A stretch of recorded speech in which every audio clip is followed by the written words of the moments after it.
on, Robbie," Darren said, pulling me toward his car like I was a child. Within minutes, we arrived at our local pub. I followed him inside, feeling small and defeated. Despite our strict training before my upcoming fight, Darren bought us a couple of drinks and set them down firmly in front of me. "All right, explain," he demanded, his voice showing his frustration. I could see the anger on his face. He had seen the photos and video on Amy's phone that clearly showed me with Georgia, my ex-wife. The email saying I was having an affair with her didn't help either. "Darren," I sighed, "you should know I would never cheat on Amy. After everything Georgia put me through, all of you should know that." As I took a sip of my drink, my panic about Amy's sadness began to turn into anger as my thoughts started to clear up. "Then what about the email, those pictures, that video?" he asked, still upset but willing to listen as he watched my changing emotions. "Darren," I said, meeting his gaze. I felt a bit embarrassed because he had seen me in a vulnerable situation just moments ago, but I knew I had to be honest. "Have you and Tony never taken some private pictures or videos?" I asked. "After all your years together, are you telling me there aren't any pictures of her that only you should see?" He paused, taken aback by my question. For a moment he seemed to think. "Of course there are," he admitted, a little sheepishly. "But those are private between us, the email and those pictures. Amy just saw them." "Darren," I interrupted, sensing he was falling back into doubt. "I know those pictures. They are almost 10 years old. Think about who I was married to then. At that time, I thought I was happily married to Georgia." I watched his expression change as he processed my words. He cursed under his breath, redirecting his anger away from me. "Son of a gun!" "Yeah," I nodded. "I am in those photos, but they were private moments between Georgia and me. Now I think my family is trying to ruin my marriage to the woman I love very much." We sat in silence for a moment, sipping our drinks and lost in thought. "Robbie, I'm sorry," Darren said, looking concerned.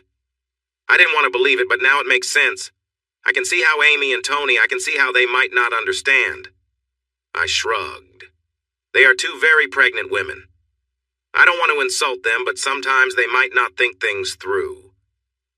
We talked for a few more minutes, both feeling angry that someone in my family had shared private photos and videos with Amy. Darren sent a message to Tony and Amy. "I've talked to Robbie. He is right. It's not what it seems. Those images are from his past marriage. He is not unfaithful. He loves Amy." We finished our drinks, and I felt terrible knowing that my past was hurting Amy. Darren sighed and put his phone away. "Come on, Robbie. Let's go back to the house and fix this." Just as we were leaving, my phone rang. I was relieved to see it was Amy. I thought she would sound calm after Darren's text, but instead she sounded panicked. "Robbie?" Amy said. She sounded like she was on the edge of breaking down. Thinking she was still upset, I spoke in the calmest voice I could. "I'm here, my love. I'm coming home to explain everything." "Robbie, I'm scared," Amy said, struggling to hold it together. "It's okay. I'm on my way. I'm so sorry you saw," I began, but she interrupted. "Not that, Robbie. I'm bleeding. Please help me," she pleaded. I could hear the fear in her voice. It was about something much more serious. Before she could say anything else, I took off running up the hill, leaving the car behind. Darren quickly followed, knowing something was really wrong. "I'm coming, Amy!" I yelled. I glanced at Darren beside me. People moved aside as we ran past, recognizing we were in a hurry. "Darren!" I shouted. "We need an ambulance at our house now. I'm on the phone with Amy and she's bleeding." He swore under his breath and pulled out his phone to call emergency services. A few minutes later, I burst through the door and rushed to the bathroom. Amy was sitting on the floor, looking scared. I ran to her and wrapped her in my arms, reassuring her that help was on the way. I don't care if you're unfaithful. I love you, Robbie. I need you. Even if you don't love me, she cried, shifting from anger to sadness.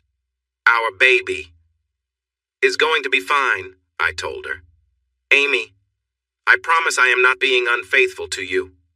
But, she began, and I placed my finger gently on her lips. Those pictures are from years ago, when I was married to your sister. Someone is not telling the whole truth.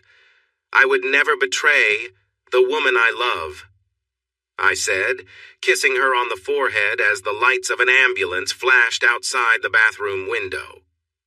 Amy relaxed a little. A short time later, Darren led the ambulance team to the bathroom. After checking her quickly, Amy was taken to the local hospital, with Darren and Tony following closely with our son, William. Because Amy was pregnant and bleeding, she was treated as a high priority at the hospital, and it wasn't long before she was with the doctor. I stood outside the curtain when Darren and Tony arrived. Darren held a sleepy William. Tony came to me and gave me a gentle hug. Then Darren handed me my son, who snuggled into my arms and sighed. I made sure not to hold him too tightly. Robbie, I am so sorry, Tony said, her voice sincere. We saw the email with those pictures and didn't think to ask more. Darren told me what really happened. I am really sorry. It's okay, Tony. None of us could have guessed this would happen. Right now, I just want to make sure Amy and the baby are okay. I can deal with the rest later. We talked for a bit more until the doctor came and pulled back the privacy curtain. Mr. Other, your wife and baby are doing fine. She had a small bleed caused by stress from what happened tonight. He looked at me for a moment. I have to mention that your wife shared some details to help me understand. I glanced over at Amy, and we both shared a look of embarrassment. Mrs. Other is not in immediate danger, the doctor continued, and the baby is perfectly healthy. However, she will need plenty of rest until delivery to avoid any strain on either of them, which means no heavy activity. The doctor and I talked a little longer. Then he left us, and we gathered around Amy. I took William over to meet his mother and suggested that Darren and Tony take him to the hospital cafe to give us a few moments alone. I settled beside Amy's hospital bed, reaching out to hold her hand. She was connected to two monitors, one showing her heart rate and the other showing the baby's heartbeat. The moment I offered my hand, she held it tightly. They want to keep an eye on us for a few hours, she began, then squeezed my hand as I looked at her belly. Baby, I am so sorry, my wife said sadly. I saw those pictures after reading the email. I didn't think, and just opened the attachments. Then I jumped to conclusions. I mean the email, and then seeing it. And I felt like you could leave me, that you may not love me. I hugged her gently. Amy Grace Other, I love you more than anything. What I had with Georgia is not even close to what we have. My marriage to her is just a faded memory. I'm embarrassed that anyone saw those photos, but they were taken when Georgia and I were together. They are like our private moments. I understand now, Robbie. I'm sorry. I just got upset. She looked at me and asked, Are there more than what was sent to me? Yeah, a few. Though Georgia is not as beautiful as you, we smiled at each other. But there are probably a few dozen more photos and a couple more videos out there. I'm sorry, Amy. I deleted them from my phone not long after we started dating. The last time I looked at them was maybe 3 months before I found Brad and Georgia together. I never thought someone else would have them or use them against us. I feel so embarrassed that Darren, Tony, and you saw my personal photos with someone else. You mean you'd rather they see our personal photos instead? She said jokingly, a smile finally appearing on her face. I laughed. No way. Your body is ours, just as I am yours. She looked at me seriously. Robbie? Yes? Can you take out your phone for me? Sure. Why? This is why. As I opened my phone, she lifted her shirt slightly. Please, take a photo before someone comes in. I smiled as she grinned back at me while I took a few photos. Satisfied, she put her shirt down. Just then, Darren and Tony came back with William. Our son was awake now and wanted to sit with his mom. Darren gave me a knowing look. Did we interrupt something? Kinda, I replied with a smile. They stayed for another 20 minutes, deciding to take William home and agreeing to stay at our place for the night when the doctor returned to check on Amy. I held her hand while he examined her. We all sighed in relief when he said the bleeding had stopped. He explained that he wanted to monitor her overnight. I stayed in the chair beside the bed that night as Amy fell asleep. It was around 3 in the morning when Amy woke up looking upset. I'm so frustrated, I'm going to confront that person, she shouted, startling me awake from my awkward position. Amy? Are you okay? I asked, trying to ease the tension in my neck. She looked at me and seemed to realize where she was, her cheeks turning red. Sorry. I just had a dream that it was your brother sending those emails to break us up. And then, after our divorce, he was trying to get too close to me. I was calling for you as he took off his pants. I went to my wife. We had been through a lot together, and this issue felt like just another problem caused by what I thought was my family, mainly my brother. Amy must have thought the same as we both looked at each other. Brad, we said at the same time. Hand me my phone, Robbie, Amy said. I handed it to her and asked, You are not going to do something risky, are you? She laughed softly. Of course not. Then she dialed a number. Hey, Dominic. Yes. I know it's late. You never sleep anyway. I need you to do something for me. It's really important. There's an email in my inbox from tonight with pictures of Robbie and his ex. Can you trace the email back to its source within the next day? She listened for a bit, shared some more details, and then hung up. It's done. Dominic will get the information for me. If it's from your brother or anyone else in that family, I'll make sure they face consequences. Amy gave me a small smile and reached out to me. Robbie, my love, I'm really sorry for reacting without talking to you first. Can you forgive me? I shrugged. It's okay, Amy. I probably would have reacted the same way. I'm also sorry this happened. I never thought those pictures would be seen by anyone, especially my wife and close friends. We talked for a while until Amy started to feel tired. I watched as she drifted off to sleep. In the morning, the hospital let her go. I brought her home, made her comfortable in bed with her laptop and phone, reminding her to take it easy. I worked from home that day. Things were quiet until lunchtime, when Amy got a message from Dominic. That's great, she said excitedly as I walked into the bedroom. It's confirmed. The email came from Brad Jr.'s phone. The tracking proves it. I'm going to prepare something for George. For the next hour, Amy worked on her laptop, and with my approval, she put together an email with her collected evidence for George.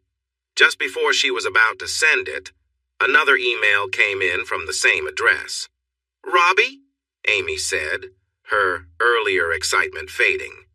Another email just arrived, with more attachments. She tried to stay calm. What should we do? I asked. I know we need to send it to George and the police, but could you look at the pictures and confirm they're what I think they are? I care about you, but I don't know if I can handle seeing you with my sister again. I nodded, a bit worried, and took Amy's laptop to open the attachments one by one.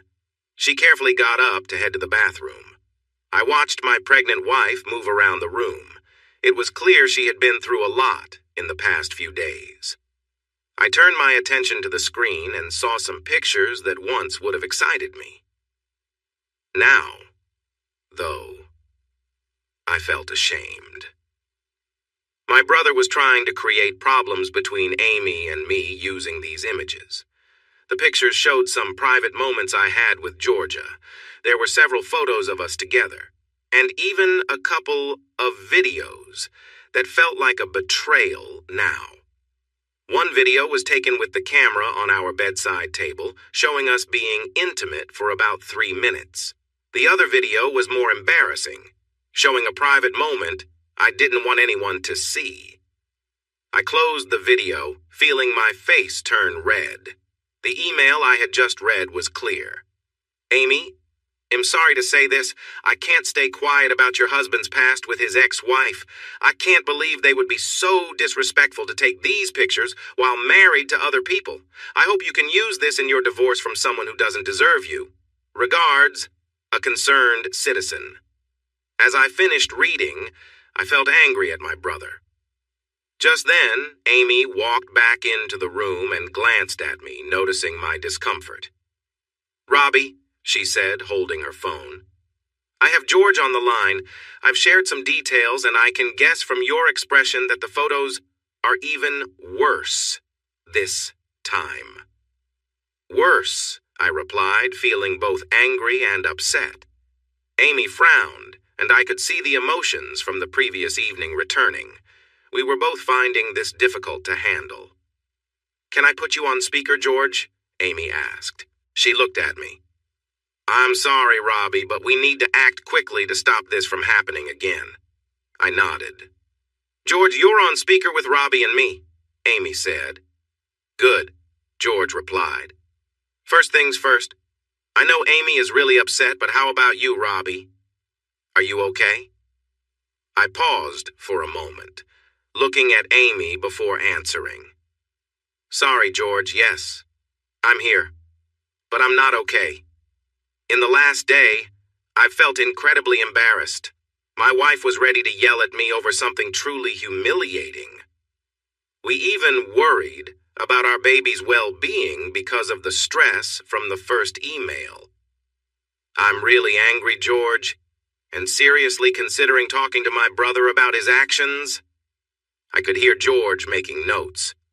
Robbie, as your lawyer, I'll just focus on finding a solution. But as your friend, I understand. I get it. You're not feeling good, but holding it together shows that you are a good, honorable man. Robbie, I am putting together a report that I plan to give to the police right away, saying that we will be filing charges against your brother and possibly your ex-wife. They could face several charges for invading your privacy. I need your okay to include some evidence, though. I know it's hard to think about, but it will help our case since you didn't allow anyone to see anything personal. Is that all right? George asked me. George? I said. Yes, Robbie? He replied over the phone. Do you need to see the evidence? He paused for a moment. Unfortunately, yes. As your lawyer in this case, I need to confirm what's in the evidence. I'm sorry, but I will be the only one to see it in my office. I promise to be very careful. George, I give my permission, and I trust you to be careful, I said, feeling a bit exposed. Thank you, Robbie, George said. Amy sat beside me on the bed. I know this is difficult, but I want to take strong action quickly. If everything goes well, Brad Jr. could even be taken in within 24 hours. Do it, I said, not hiding my anger. Amy turned off the speaker and talked to George for a few more minutes before ending the call. Were they really that bad? Amy asked as she sent the emails to George. I nodded. Do you want to talk about them? She asked quietly. Do you want to know? I replied. No. But if it would help, I will listen. Even after everything from yesterday, my wife said she was willing to be hurt to understand my past relationship with her older sister if it would help me. I sighed. Most of them were like the ones you saw yesterday. However, the videos were troubling in different ways. The first one was loving. Georgia and I were close. Did it upset you? Is that why you feel this way? Amy asked, reaching out to hold my hand. No, I replied, shaking my head. It's that other people have seen them. They show moments that were special between Georgia and me. It felt worse because it was something shared just between us, not just a casual encounter. I think I get it, Amy said, rubbing my arm. When we are close, when we look into each other's eyes, when I share my feelings with you during that time, I do that just for you. If anyone else were to see the moments we captured over the years, I understand, love. Robbie? Amy asked. I looked at her. Do you wish you hadn't taken any of the pictures or videos with Georgia? No, I shook my head. I think it surprised her. Why? She asked, a bit hurt. Because she was my wife, I explained. Those pictures and videos were private, something only we shared. After we broke up, I didn't keep them, but I can't regret creating them since they were made with love. I only regret that my brother somehow got hold of them. Amy took a moment to process that. I could see she was hurt. They were images of me with someone else, another woman, even though that woman was once my wife and her sister. But none of that mattered. It wasn't Amy. What about the pictures and videos we've made? Amy asked. With everything going on, do you regret those? She continued. I wasn't sure if she was hinting at getting rid of them or creating more memories. She left it open for me to decide. No way. I love our photos and videos. I enjoy looking back on our moments. They're part of why I love you, Amy. You're willing to share that with me. We aren't about showing them off to anyone else. But I know they're safe with you, just between us. Amy nodded and gave me a small smile. What about the second video? She asked, steering back to the original topic. You don't have to tell me if you don't want to. It's okay. We need honesty right now. I took a breath. If the first video was us together in love, the second one was different. It showed a different side of things, something rougher, something I'm not proud of. For a moment, there was silence. Then I felt Amy's arms around me, her presence, comforting.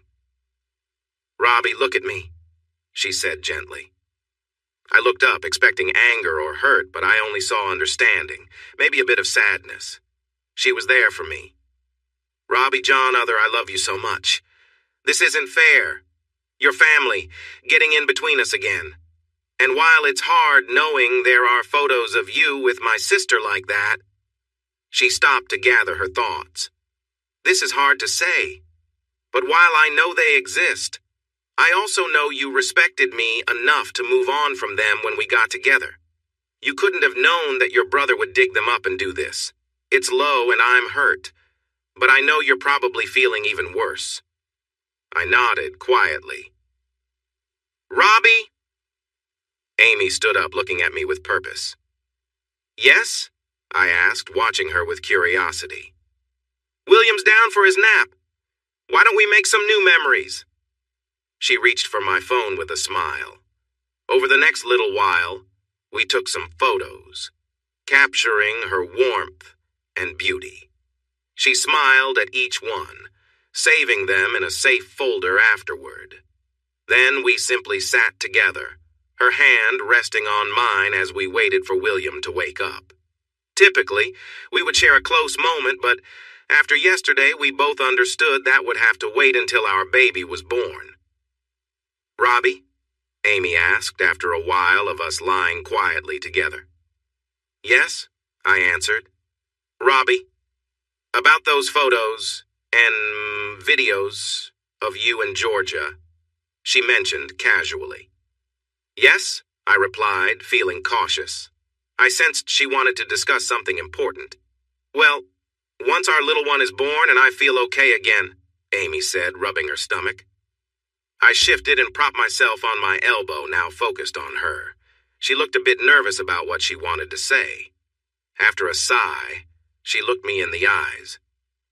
Once we can be close again, I want to create our own memories, she said, hesitating a bit. I want you to film us so you think of me and not her. The look on my face showed my surprise. Why? Those photos and videos hurt us, she explained. They have taken hold of your mind. I want to change that. I want to make new memories together.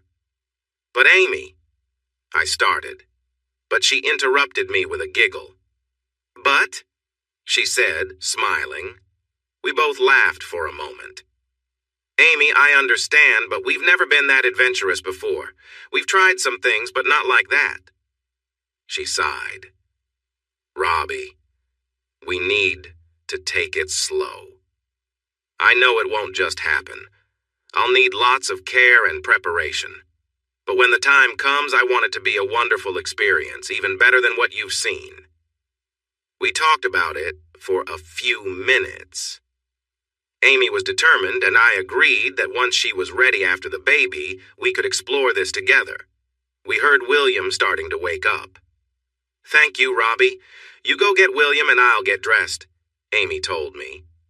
If you're good, I'll make sure to reward you later. The next day, I heard news during lunch that my brother had been arrested. The police showed up early that morning at his workplace because they had a warrant. The story even made it to the evening news, explaining that a local man had been taken in for sharing private photos of his wife to harm her new relationship.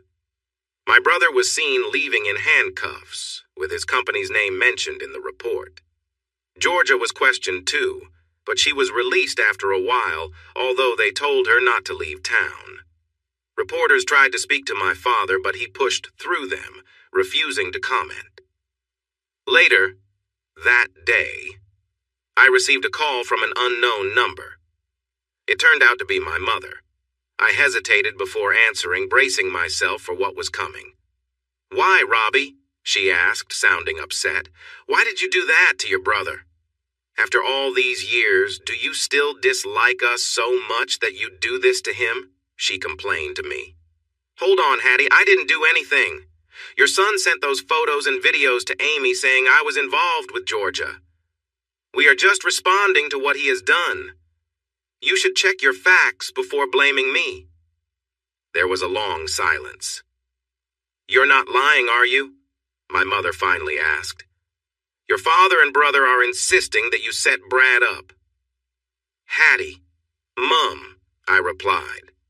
In all these years, through all this conflict and pain, have I ever lied to any of you about what really happened? Well, no, but I know how much you dislike us, she said back. I took a deep breath. Mum, think about it. Why would I want to embarrass myself by sharing such personal moments with Georgia? That makes no sense. I don't want anyone to see me like that. I'm done with it. That does make sense, Mum admitted. But Robbie, your brother has been arrested. Can't you just drop the charges? He never charged you when you hurt him. She sounded desperate. No, Mum, I can't. What happened between Brad and me was just between us. What he did affected not just me, but also Amy and Georgia, who is now his wife. No matter what else happened, that is something I can't overlook. Even if I didn't want to press charges, which I do, he broke several serious laws. The police take that very seriously these days. Okay, Robbie, I understand. I could hear the regret in her voice. I'm sorry we're making your life difficult again. For a moment, we were both quiet. Robbie? I heard her voice shake as she asked. Yes, Mum? I don't know why I called her that again. I had only done it once or twice before, but it felt right somehow. I hear that I have another grandchild? She asked softly, as if even talking about it might upset me. I sighed. Yes, you have one grandson named William, and soon you'll have a second, I told her. I heard her start to cry. I'm sorry, Robbie. I can't do this, she said, and then hung up. For the first time in many years, I felt some sympathy for a family member. At first, my mother showed no regret for the family's choices, but over time I noticed she had tried to apologize several times. Was I open to forgiving her? I wasn't sure.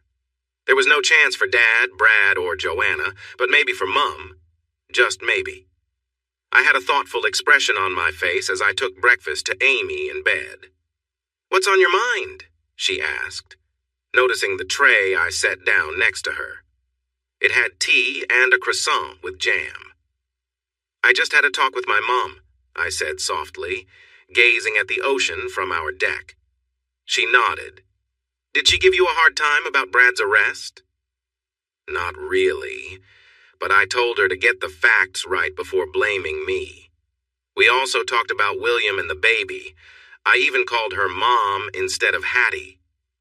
That must have surprised her, Amy said, taking a bite of her croissant and dropping some crumbs on her pregnant belly.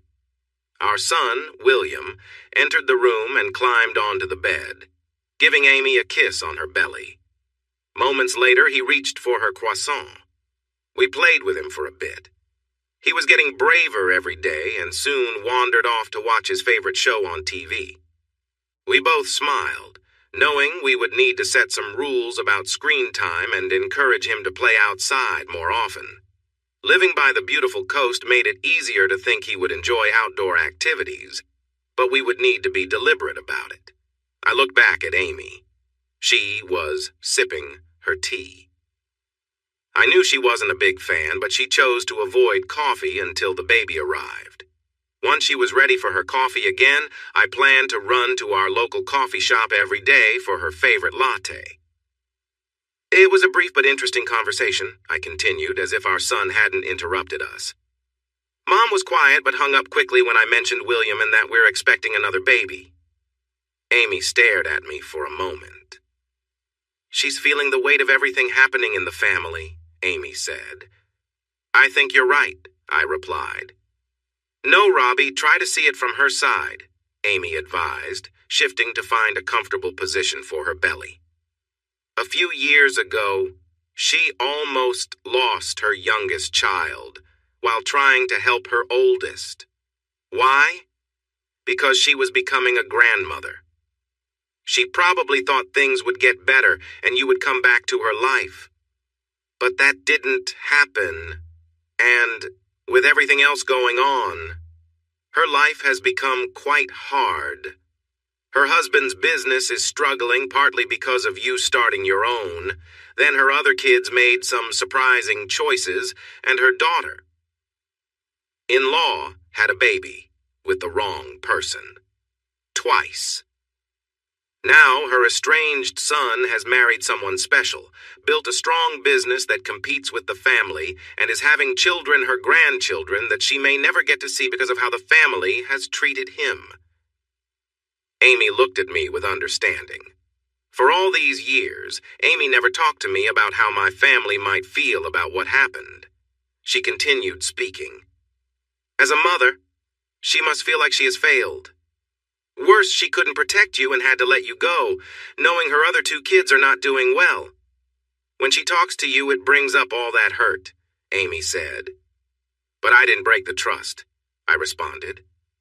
I did everything I could to help them, and they destroyed my whole world, including Mom.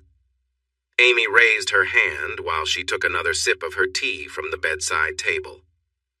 I'm not saying what she did is okay, Amy said, nor the pain she feels now being away from you and hearing about our kids. She couldn't even come to our wedding. She had to stay away and watch from a distance. She's facing the consequences of her actions, and it's not easy for her. From what I see, Everyone around her, her children and her husband, has let her down repeatedly. In the few times we've seen her in the last few years, I can see it in her eyes. The regret you said wasn't there that first night is there now. We sat in silence for a couple of minutes, my shoulders feeling heavy. I don't want to forgive her, Amy. I want to keep hating her. I want to keep hating all of them, I said sadly. Then my wife's arms wrapped around me, her pregnant belly pressing against my side, reminding me that I had a new family. You don't have to forgive them, my love.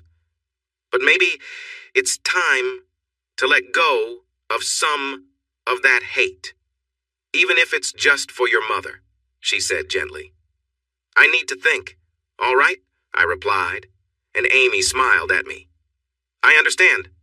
How about you go work out for a bit? Darren and Tony will be here soon, and I know Darren will push you hard this week to get ready for your upcoming fight. We talked about the fight for a few minutes. This would be my third professional fight since I won against Cody. In Los Angeles, I lost on points. The guy was really good, and we both gave it our all. He was a well-known fighter from Europe, and afterwards he was one of the friendliest people I had ever met in boxing. I won my next fight in Johannesburg. The opponent was full of confidence, and I think he believed too much in his own hype. I took him down in the third round with a strong combination of hits that left him unable to continue.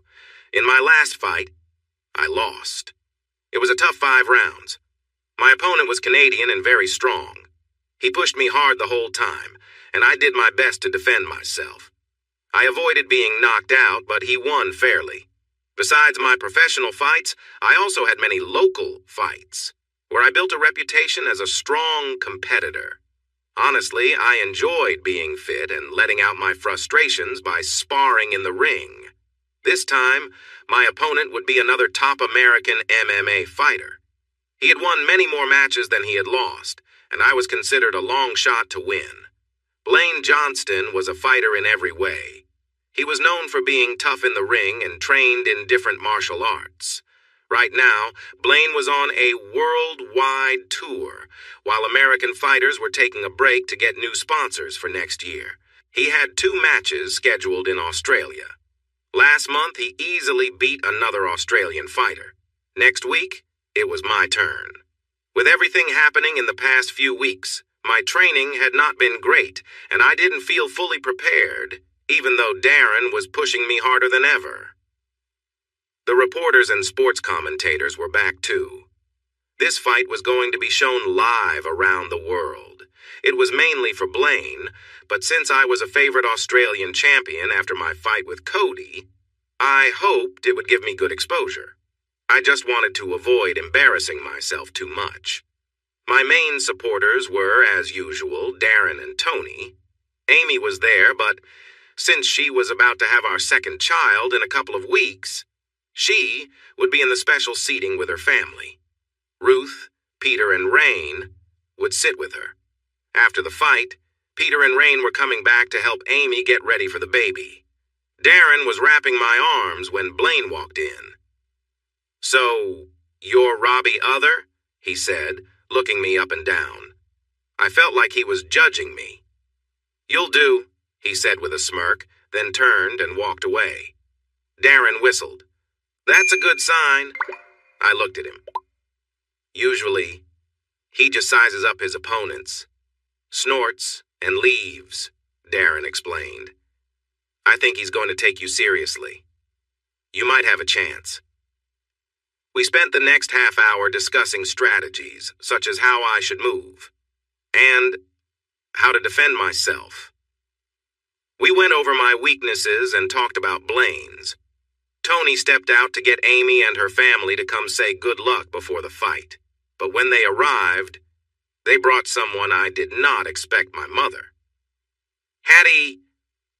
Mom, what are you doing here?" I asked, feeling a mix of confusion and irritation. "It was my fault, Robbie," Amy said. "Please don't be upset. Last week I thought it would be good for her to come for just the fight." Now, I was annoyed with my very pregnant wife. A storm of emotions rushed through me as I looked at her. Not what I needed right before a match. Mom turned away. "I'm sorry, Robbie, I shouldn't have come. This was a mistake." As she began to walk away, I acted without thinking. I stepped toward her and did the only thing I could think of. I embraced her tightly. In moments, my mother was crying in my arms. It was just the two of us, despite the crowd around us. I gently pushed Mom back to look into her eyes. She tried to smile, but it didn't quite show on her face. "It's okay, Mom. You don't have to leave," I said. "Are you sure? I mean..." Mom looked uncertain. "Yes," I said. "It's all right. As long as it's just you and nobody else." She shook her head. "No, it's just me. I didn't tell anyone where I was going. I didn't want to risk not seeing you." Then she hugged me tightly. "Oh, my dear boy, I love you so much. I am so sorry for how we treated you.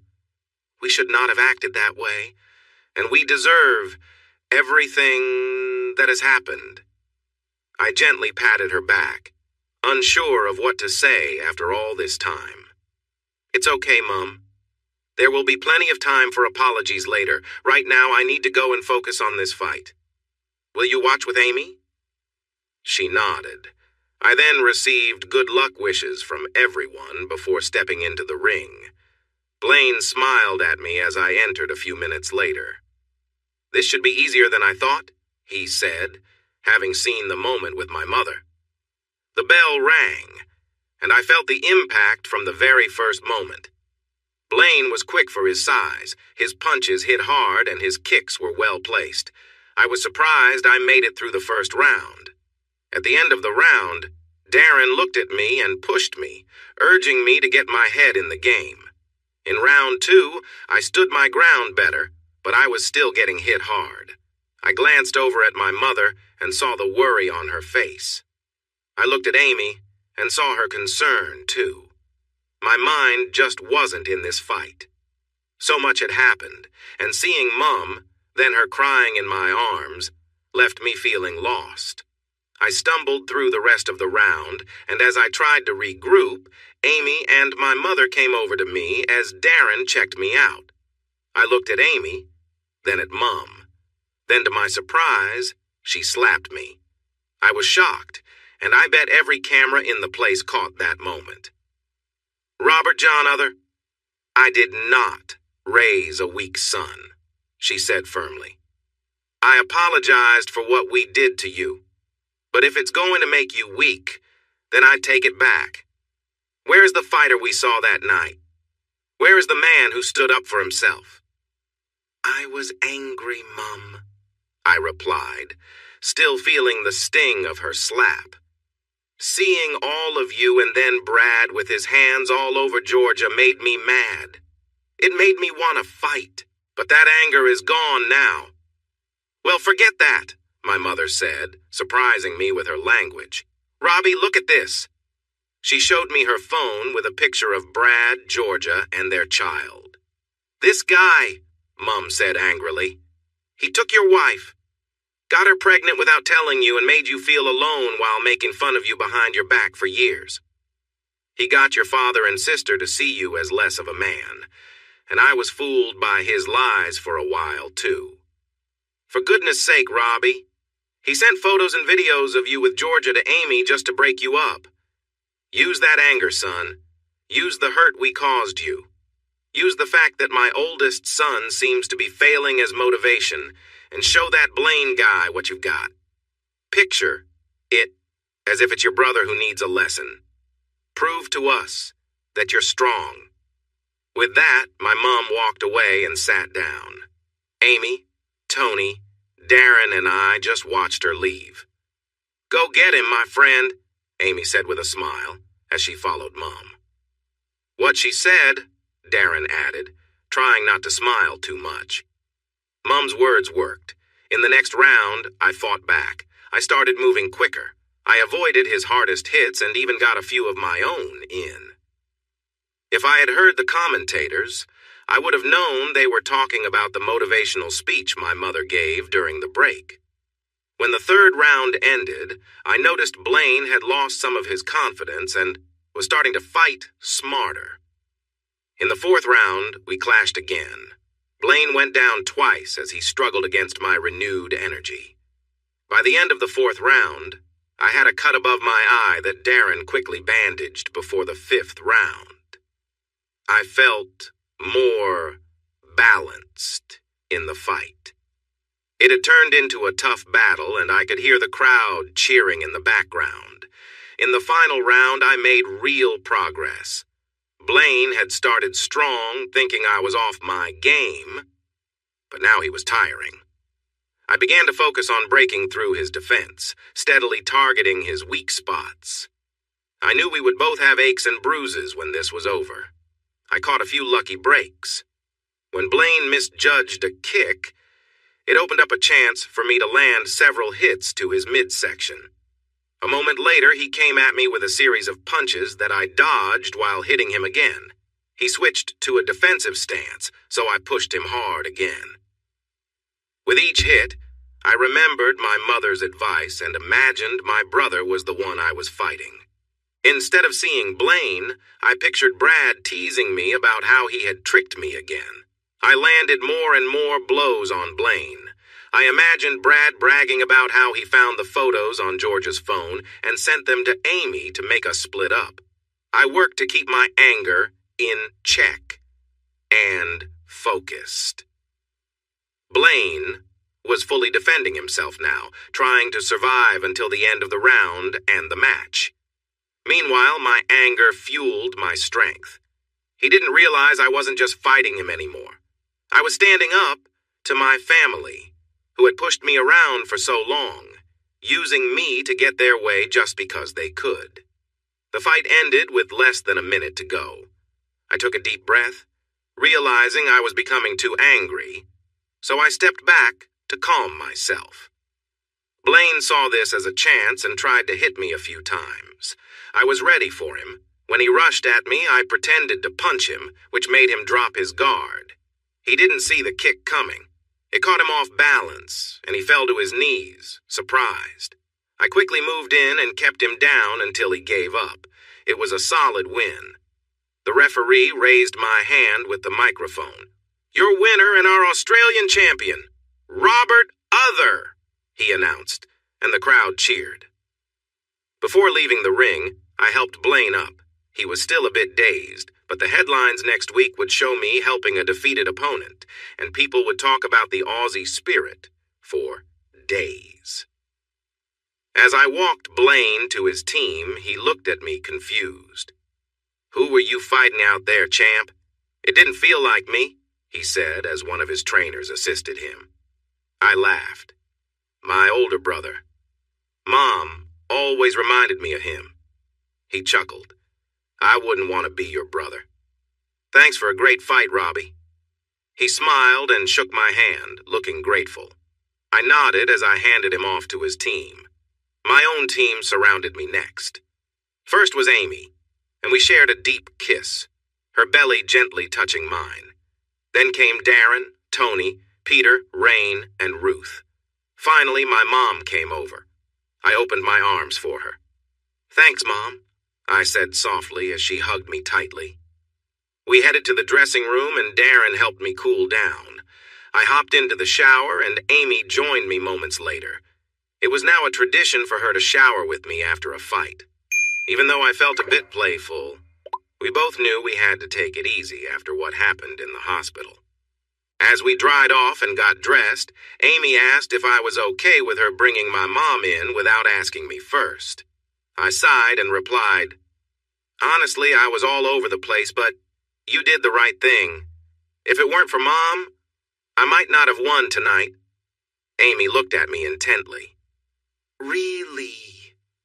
"Amy, I might have been more focused at the start if she hadn't been there. But Blaine was going to be tough for me. especially with everything I've been dealing with these past few weeks. Mom knew how to motivate me and reminded me to find the strength I needed to face someone as skilled as Blaine. Even though I enjoy this, it's not my main job. If it weren't for Darren encouraging me, I wouldn't have taken the fight. But tonight, I needed that anger to help me win.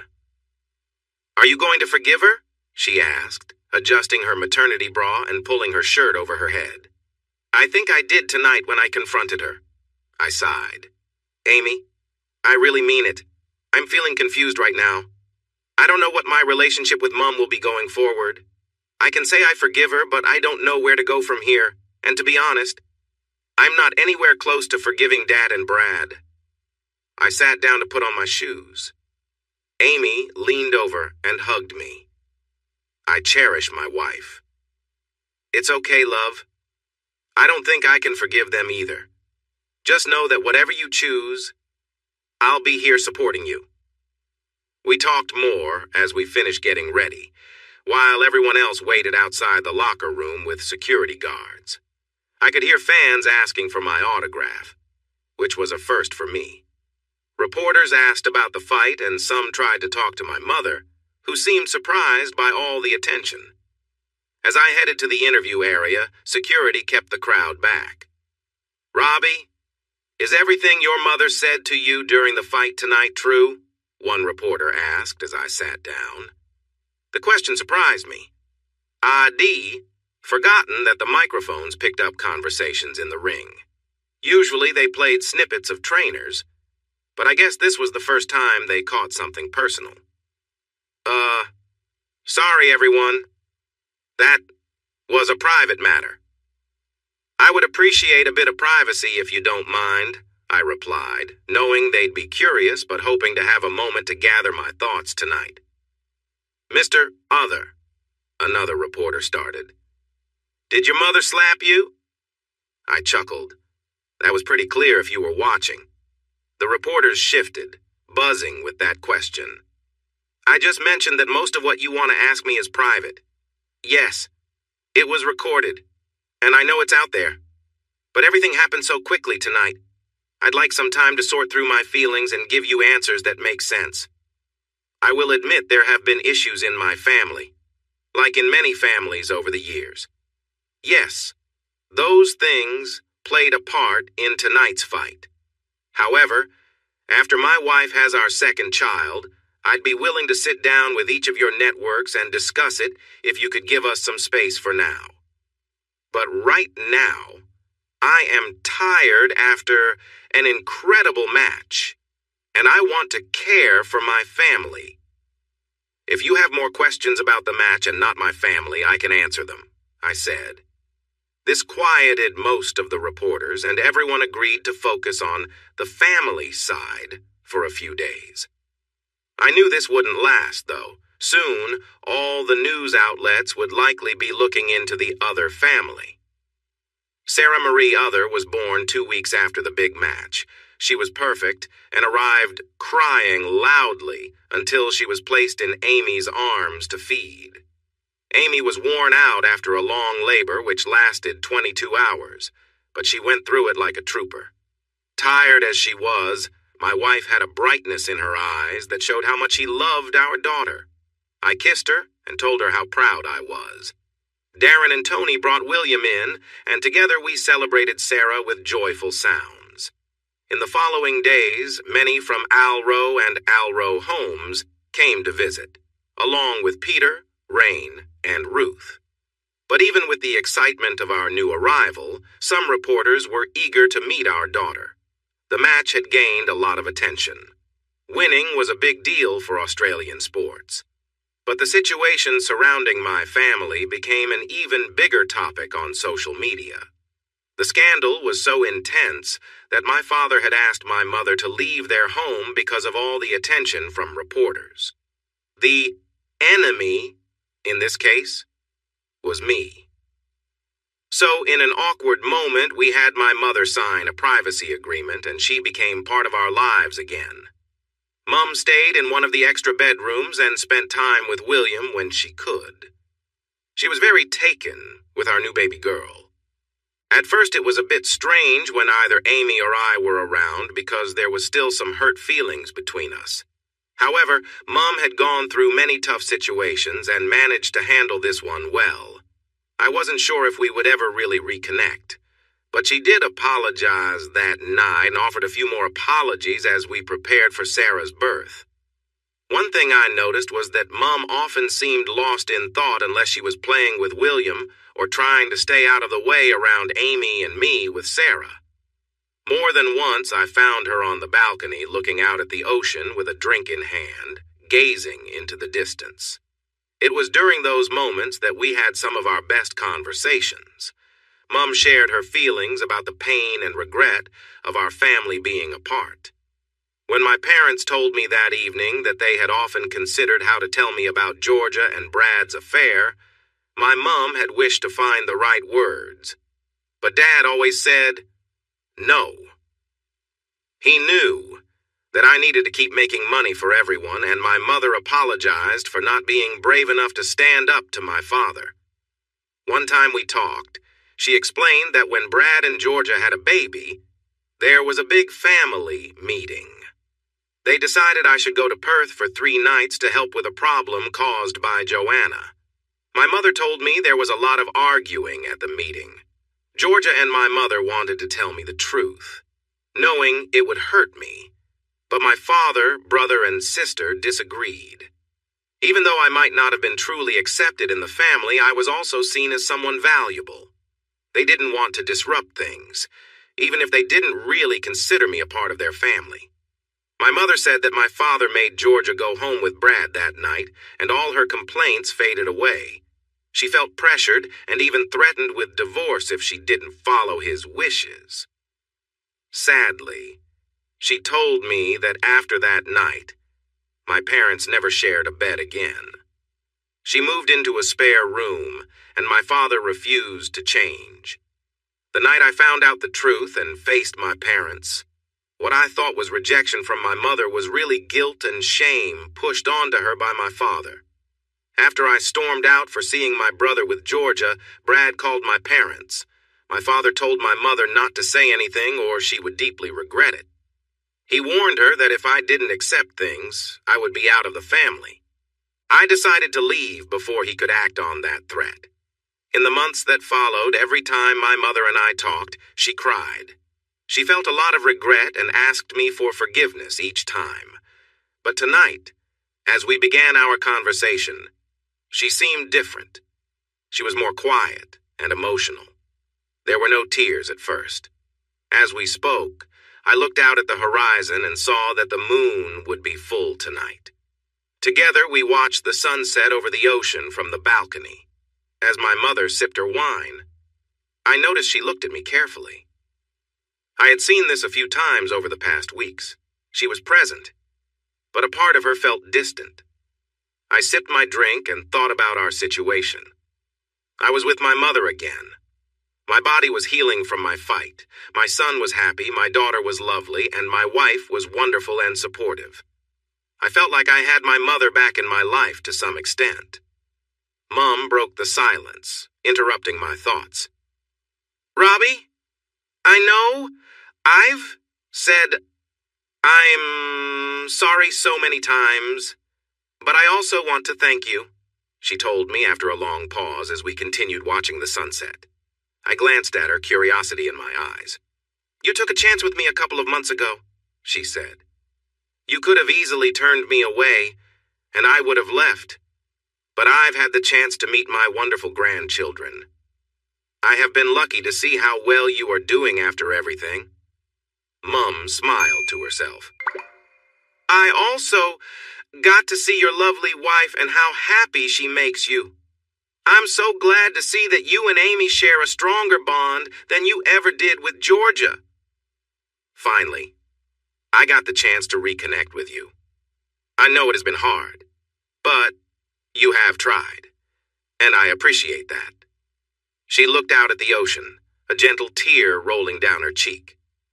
Now I feel at peace. I caught her last words. Mum, what did you say? I asked, putting my drink down. Robbie, my dear boy, she said slowly. I'm not well. No one except my doctor knows, not even your father. I have been living with a serious illness for the past 2 years. The pain has become worse lately. Only the thought of seeing you again kept me going. Now I can barely move my head and am losing my sight. I rushed to her side, tears in my eyes. No, Mum. Please, no. There must be something. Anything we can do. Despite everything, she was still my mom, and I loved her. The thought of losing her felt unbearable. She smiled softly, running her hands through my hair like she did when I was a child. It's too late for that, Robbie. I've been holding on these last few months just to make some final memories with you and your lovely family before I go. When she said go, I understood she meant something different. Mum, what about Dad? He needs you, I said urgently, not caring that I was mentioning someone I disliked. She let out a soft laugh. Robbie, he hasn't spoken kindly to me in a long time, Mum said sadly. Your father has been seeking other relationships for years because I wouldn't give in until he apologized to you. I felt anger bubbling inside me, but this wasn't about him. But Mum, it's not fair, I said, feeling upset. It's all right, Robbie, Mum sighed. I think she understood my frustration with her words. What matters is that I got to see you again. You are the best part of us, never forget that. Her hand left my hair and I looked up at her. Would you sit with me? Hold my hand? And let me watch the sunset with you? Mum asked. She smiled as I settled beside her, taking her hand in mine. One last happy memory, she whispered. The sunset was beautiful that evening, colors shifting from yellows and oranges to reds near the water, blending into purples and blues in the sky. The gentle breeze surrounded us, and at some point, William came out and sat in Mum's lap. Amy and Sarah came out and we all sat together watching the sunset and then the moon rise. We were there as a family. My feelings were strong. Sometimes I met Mum's gaze. She smiled, and even with the sad news, I could tell she was happy. As the moon climbed higher, I heard Mum sigh and breathe out slowly. Surrounded by my family, she slipped into a deep sleep. For 3 days, she held on. A large tumor was pressing on her brain, stopping the blood flow. She never woke up. Though I felt anger towards my family, I tried to reach out, but I never got a response. On the second day, news got out because several news vans set up outside the hospital, eager for updates on the mother of a famous fighter. Information spread quickly and highlights from my past fights were shown on the evening news. We didn't hear from Dad, Joanna, or Brad, who was still in custody and couldn't visit. But Georgia showed up one morning with Peter and Rain. We let Georgia say her goodbyes. I learned that Mum had been the only one in the family who treated her kindly in recent years. As she left with tears in her eyes, Georgia handed me a letter. She asked me to read it in a few months when things calmed down. She left almost as quickly as she came. Mum passed away that afternoon, and the news reported it widely. Because of my public image, her death was shared in Australia and even on sports channels around the world, highlighting how she had supported me through tough times. At her funeral, many people attended. Some were old friends who came after seeing the news, and others were former co-workers who remembered her as a kind woman. Georgia came with Peter, Rain, and Ruth, but Dad, Brad Jr., and Joanna were not there. I had mixed feelings about this. Part of me was upset that those who had been cared for by her didn't come to say goodbye. But I understood. With the media watching, they may not want to cause more trouble. Total Build closed 2 days after my last fight, with rumors suggesting that the bad news and my brother's issues could lead to its permanent closure. I was asked to speak at the podium for the eulogy.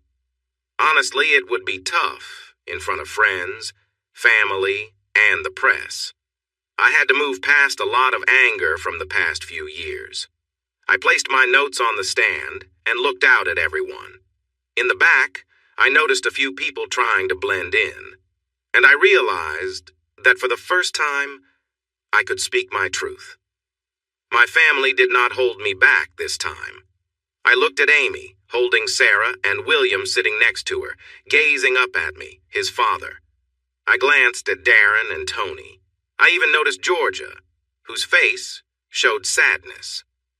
But when our eyes met, each one of them, even my ex-wife, offered a sad smile. "Good afternoon, everyone," I began to the gathered group of mourners.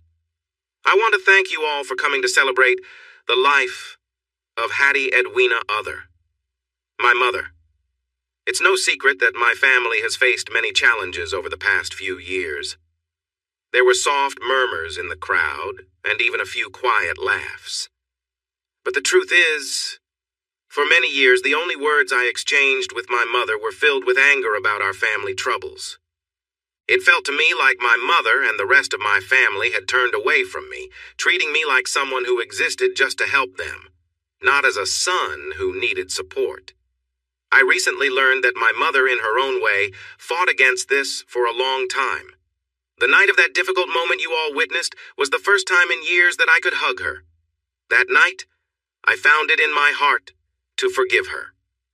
Once again, there were whispers among the crowd. I spent the last couple of months reconnecting with my mother. We talked about many things, including feelings and anger. I began to see that my mother was caught in a tough situation. She could support me and risk losing her ties with her friends and family. Or she could let me go to keep her connection with her husband and children, grandchildren, and others. She chose to protect her grandkids, feeling she had no choice but to stand apart from me, her son, because those grandchildren were innocent. It took me a long time to understand her viewpoint. Not long ago, Amy pointed this out to me based on her own experience as a mother. Even now, as I speak to all of you about Mom, I still feel anger. But I loved my Mom, and I know she loved me too. I paused for a moment, wiped my eyes, and noticed several others doing the same. When I spoke again, my voice trembled. "Amy, my children and I were with Mom when she peacefully drifted off." It was a lovely afternoon like this one, as we watched the sun set and the moon rise. We did not need to say much. Just being with each other was enough. Mom told me that evening she wanted to make one last joyful memory, and I was grateful to be part of it. To me, it will always be a moment of calm amidst the storms of our lives. Over these past months, my mom showed me a strength I hadn't recognized before. She felt a deep pain from losing contact with one of her children for the sake of everyone else. It took some small but important moments, thanks to my wife and her family, for us to reconnect. I wiped tears from my eyes, trying hard to breathe normally before I spoke again. This afternoon, as we remember my mother's life, I choose to focus on the good times. I think of my loving and caring mother who helped me learn to ride my bike for the first time. I recall her worry when I came back from my first sleepover at 8 years old. I remember her happiness at my graduation and how content she was when she held my children just a couple of months ago. I wish we had more time to fix our problems, but I am grateful to have been there at the end to hear her say how much she loved all of us. Goodbye, Mom. I will love you forever and keep you in my memories.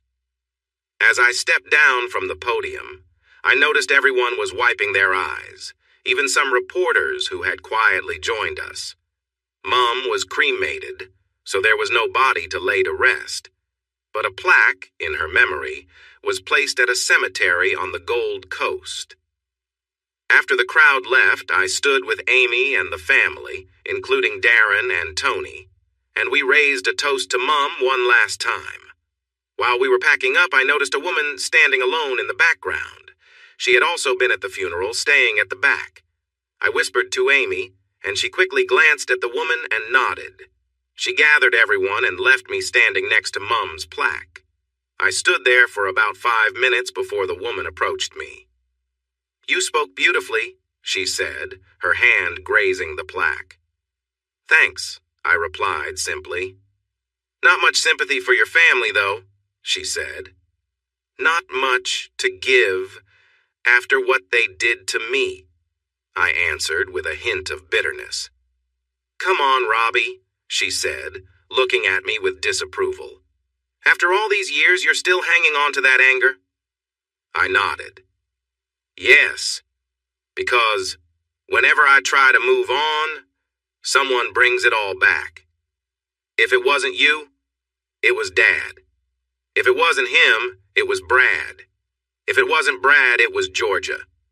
Despite what you all said about me being out of the family, you had a strange way of showing it." She seemed taken aback. "I guess we deserve that, but Robbie..." She trailed off. "You get what you and your family have caused, Joanna," I said, saying my sister's name for the first time. "Your father and brother only think of themselves, and you were always the one who never wanted to grow up, doing the least amount of work to get the praise." I felt my anger rising. Joanna stood silent. "You never defended me because whenever they put me down, it meant you were one step above me," I said, upset with my sister. "You could have stopped Brad and Georgia back then. You could have prevented this mess, but you wanted to have something to use against me. You thought it made you better than me. So, you agreed to keep it all a secret. But when it all came to light, you were embarrassed. That day you showed up at my house ready to confront me, but your secret didn't hold any power over me anymore." She looked down, knowing I was right. "But I need to thank you," I said, changing my tone. Joanna looked at me with confusion. "The day you came to Darren and Tony's, you brought me my wife, the love of my life. I'm much happier with Amy than I ever would have been with Georgia, even if she hadn't been unfaithful," I told my sister. "Why?" she asked. "Because Amy loves me completely. Georgia and I got married for other reasons. Even now, I think our dad may have influenced that choice. If Georgia hadn't been unfaithful with Brad, it would have happened with someone else eventually. We just weren't a good match like Amy and I are." Joanna nodded slowly. "I think that was the same for Chris and me." I raised an eyebrow. She laughed a little. "Yeah, I know you heard about that. How foolish was I? I let my fiancé betray me, and now I'm single, feeling down and pretty much out of work since my brother tried to get back at you. Chris was a mistake. I let Dad decide for us." "Joanna, "No, Robbie. I couldn't say it then, but I will now," she interrupted. "I'm sorry for everything. You were right about so much, and I'm glad you're doing well without Mom, with Brad in prison and Total Build closed. I'm moving south." "Where?" I asked, mostly out of curiosity. She thought for a moment before answering. "Melbourne," she finally said.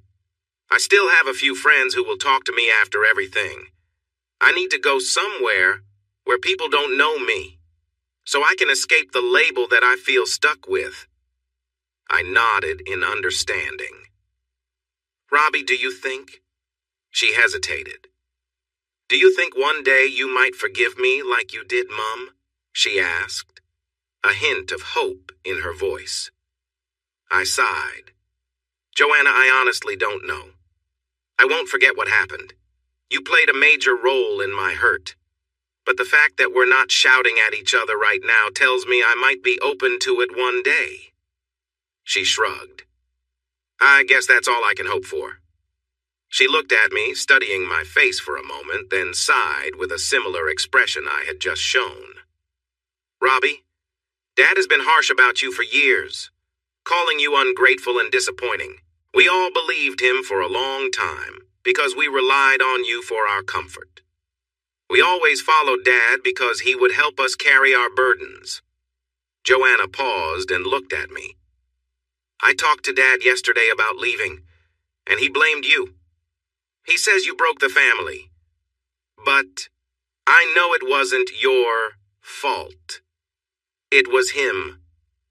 She glanced at the plaque with Mum's name, reaching out to touch it before looking back at me, her eyes glistening. "I'm glad you were there at the end. I'm glad her last moments were with the best of us," my sister said sadly. I turned to Joanna, confused. "What did you say?" "When I met with Mum for coffee, I sometimes complained about you. She always stopped me, saying we were the ones who messed up, not you. She would say you were the best of us." "Why?" I touched the plaque, too. "She told me something like that. I don't know if I deserve it." I felt tears coming. "I'm going to miss her, Joe." Then Joanna did something surprising. She stepped toward me, wrapped her arms around me, and hugged me. As kids, she never hugged me. We only did high fives. I could feel her tears on my chest as she let out all her feelings. "Don't you dare, Robbie. Don't lessen Mum's words," she whispered. "Mum was right. You are the best of us. You didn't play Dad's games. I'm sorry it took me so long to realize that. I just hope I can get my life back on track." She let go of the hug and walked away. "Just a few steps from me," I called out. "Joanna." She turned to look at me. I hesitated, seeing her eyes. I struggled for a moment, unsure of what to say. "I forgive you," I finally said. Saying it hurt, but I felt a little lighter inside. Joanna's eyes widened in surprise. She stared at me for a moment, then nodded slowly, and left. It would be a few years before we saw each other again. I went back to the car where Amy and the kids were waiting. Amy had finished buckling them in and hugged me. I saw Joanna leave. She looked like she was crying. "Are you okay?" my wife asked, worry in her eyes. "Yeah," I replied softly. "We were civil. I chose to let go of my anger and told her I forgive her." Amy's eyes widened like Joanna's had moments before. She knew I had blamed Joanna for keeping my brother's secret. She hugged me again. "You're a good man, Robbie." I scoffed a little. "It's not like we will ever be a family. I still don't like her much. I think it's time to let go of my feelings toward her and focus on my life." I glanced in the direction she had gone. She was out of sight, but I could imagine her walking away, feeling very sad, having lost so much. She told me she's moving to Melbourne to start fresh. I pondered this for a moment. If she can change her ways and become independent, maybe she will grow and improve. We got back in the car for the long drive home. The kids were sleeping in the back while Amy and I chatted quietly about work, parenting, and my past challenges. "I think I have only one or two more big fights left in me," I said to Amy. "I'm getting older, and while I love the training and the focus it requires, I don't enjoy the attention from the media after the last fight." Amy chuckled. "Besides, I have a wife and two kids to think about. I would like to stay fit and maybe even find someone to mentor." "Like a young apprentice?" Amy teased, referencing characters from her favorite series, Star Wars. I laughed. "Kind of. I've been really busy for several years," I shared. "With family issues, building the business, my fights, and looking after our kids." I gestured to them in the back seat. "I admit I'm feeling a bit worn out and taking it a bit easier." "For years sounds appealing," Amy smirked. "Sorry, honey, but you wouldn't know how to slow down if it hit you. Even if you tried, I don't think life will let you take it easy. Drama seems to follow us, and that's what keeps things interesting." I sighed, knowing she was right. The next few months were easier. I took some time to grieve for my mother. I spent lots of time with William and Sarah and worked a few hours a day at Alro Homes. I also kept my promise to do interviews for my fights. I wasn't thrilled about it, but a marketing consultant Amy hired convinced me it was better to show a positive side to the media, or they might create their own stories. One great thing was that I secured a couple of big sponsors for clothing and workout equipment. Amy and I were invited to spend a few weekends with a Hollywood celebrity who has his own fitness brand. He and his wife were fun to be around, and we agreed to get together every few months to share stories. Amy also reminded me to stick to my promise of replacing those unwanted images and clips with our own memories. My wife had a stunning presence in those clips, and focusing on our shared moments helped me move past those memories. Sure, I still remember those images, but whenever I thought of them, my mind often turned to Amy, which helped me forget what my brother had done. It had been 6 months since Mum passed away, and Amy and I were starting to find a routine in our lives with work, kids, and each other. It wasn't always easy, but it was our life. And Amy was right. Even when I wanted to take things slow, life kept pushing me forward. What was interesting was that both Amy and I were witnesses in my older brother's trial. He had been out on bail for a while, wearing a GPS tracker and not allowed to contact us. During the trial, we sat in the courtroom listening to the prosecutor describe Brad as a terrible person with few good qualities. Words like bully and selfish were thrown around. His defense tried to say he was a victim of circumstances, but nobody believed that. The only person supporting him besides his attorney was my father, Brad Sr. When Dad saw me in the back of the room, he kept looking at me with a glare. Unlike Mom and Joanna, he didn't want to fix things between us, and honestly, I was okay with that. After his company, Total Build, closed down, he struggled to find work, especially after the news painted him badly following my fight with Blaine. Another witness was Georgia. My ex-wife didn't look well. She had always been slim, but now she seemed even more stressed and worn down. Her body language showed defeat as she sat with her back to us. If I could see her face, I knew her eyes would look tired. Amy and I were not called to testify. Our statements were submitted formally through George to the police. To be honest, I didn't think Brad's defense would want us on the stand since we might make things worse for him. Georgia, however, had to take the stand. When she first saw me, she gave me a sad smile. I could tell she was tired, with dark circles under her eyes. The defense lawyer began to ask questions. Mrs. Other, can you tell us your relationship with the defendant? Mr. Brad Other Jr. is my husband, Georgia answered in a flat voice, showing no feeling. And do you have any children with him? The lawyer asked, possibly trying to build a family image for Brad. No, we do not have children together, she replied in the same flat tone. A small murmur went through the room. I glanced at Georgia, then at Brad, who was next to my father, and finally at Amy, who also looked confused. Brad glared at Georgia with a look full of anger. My father somehow managed to both smirk and give her a disapproving look. Georgia stood her ground without hesitation. You mean you have a son and a daughter with your husband? The lawyer tried to clarify. No, my son and daughter have different fathers, Georgia explained to the court. My husband is not the father of either child. Whispers filled the room, and the judge had to tap his gavel for silence. The lawyer looked at Georgia and cleared his throat. For a moment, I felt a sense of panic. If Brad wasn't the father, could it be that I was her son's father? Regardless of where they come from, you are raising 2 children with the defendant. Georgia shook her head. No, that's not right. Yes, I am married to Brad, but he is not and has never been a parent to my children.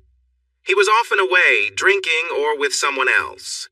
She winced and glanced at me briefly. The only time he was home was on Sunday mornings when he would tell the kids to get out so he could watch sports. He called them names, so I don't see him as a parent. For the first time in years, I felt compassion for Georgia. I was still processing the fact that her son wasn't my brother. If I had known, I thought she would defend Brad in court today. But clearly some of what I had heard about how my family treated Georgia was true. It couldn't have been easy for her dealing with me, her sisters, little contact with her mother, no word from her birth father, and what seemed like mistreatment from my family. The lawyer looked confused. He clearly didn't expect such a tough witness. Eventually, he said, "Your witness," to the prosecution as he sat down, looking defeated. The prosecution was smiling confidently. "Mrs. Uther, how is your relationship with your husband?" he asked, capturing everyone's attention. "We're going through a divorce," Georgia replied, sounding defeated. I leaned back in surprise. I should have guessed, but hearing it from Georgia felt different. "Can you explain why you're getting a divorce?" the prosecution asked. "Objection! The witness's marital status and reasons for divorce aren't relevant to this case," the defense weakly argued. It seemed like he wanted to know just as much as everyone else. "Actually," the prosecution countered, "one reason we are here today is that Mrs. Uther is divorcing the defendant for violating her privacy, one of the charges against him." They both looked to the judge. "Overruled. The witness will answer the question." Georgia again glanced at me. I met her gaze. I felt Amy hold my hand and give it a reassuring squeeze. Georgia looked at my father, Brad, then turned to the prosecutor. She sighed. "I have many reasons for divorcing my husband, but the most important one is that I never loved him." A quiet gasp filled the room. "When I became pregnant with the son everyone thought was Brad's, I was married to another man. I was having an affair with Brad, and when that other man left me, I married Brad with encouragement from his family." "And who was the other man?" the prosecutor asked. I felt Amy squeeze my hand again, and Georgia looked my way. "It was Brad's younger brother, Robbie Uther," she said, her voice filled with regret. "So you had an affair with your husband's brother. Your son is actually the child of your ex-husband, who found out, divorced you, and now you are married to Brad."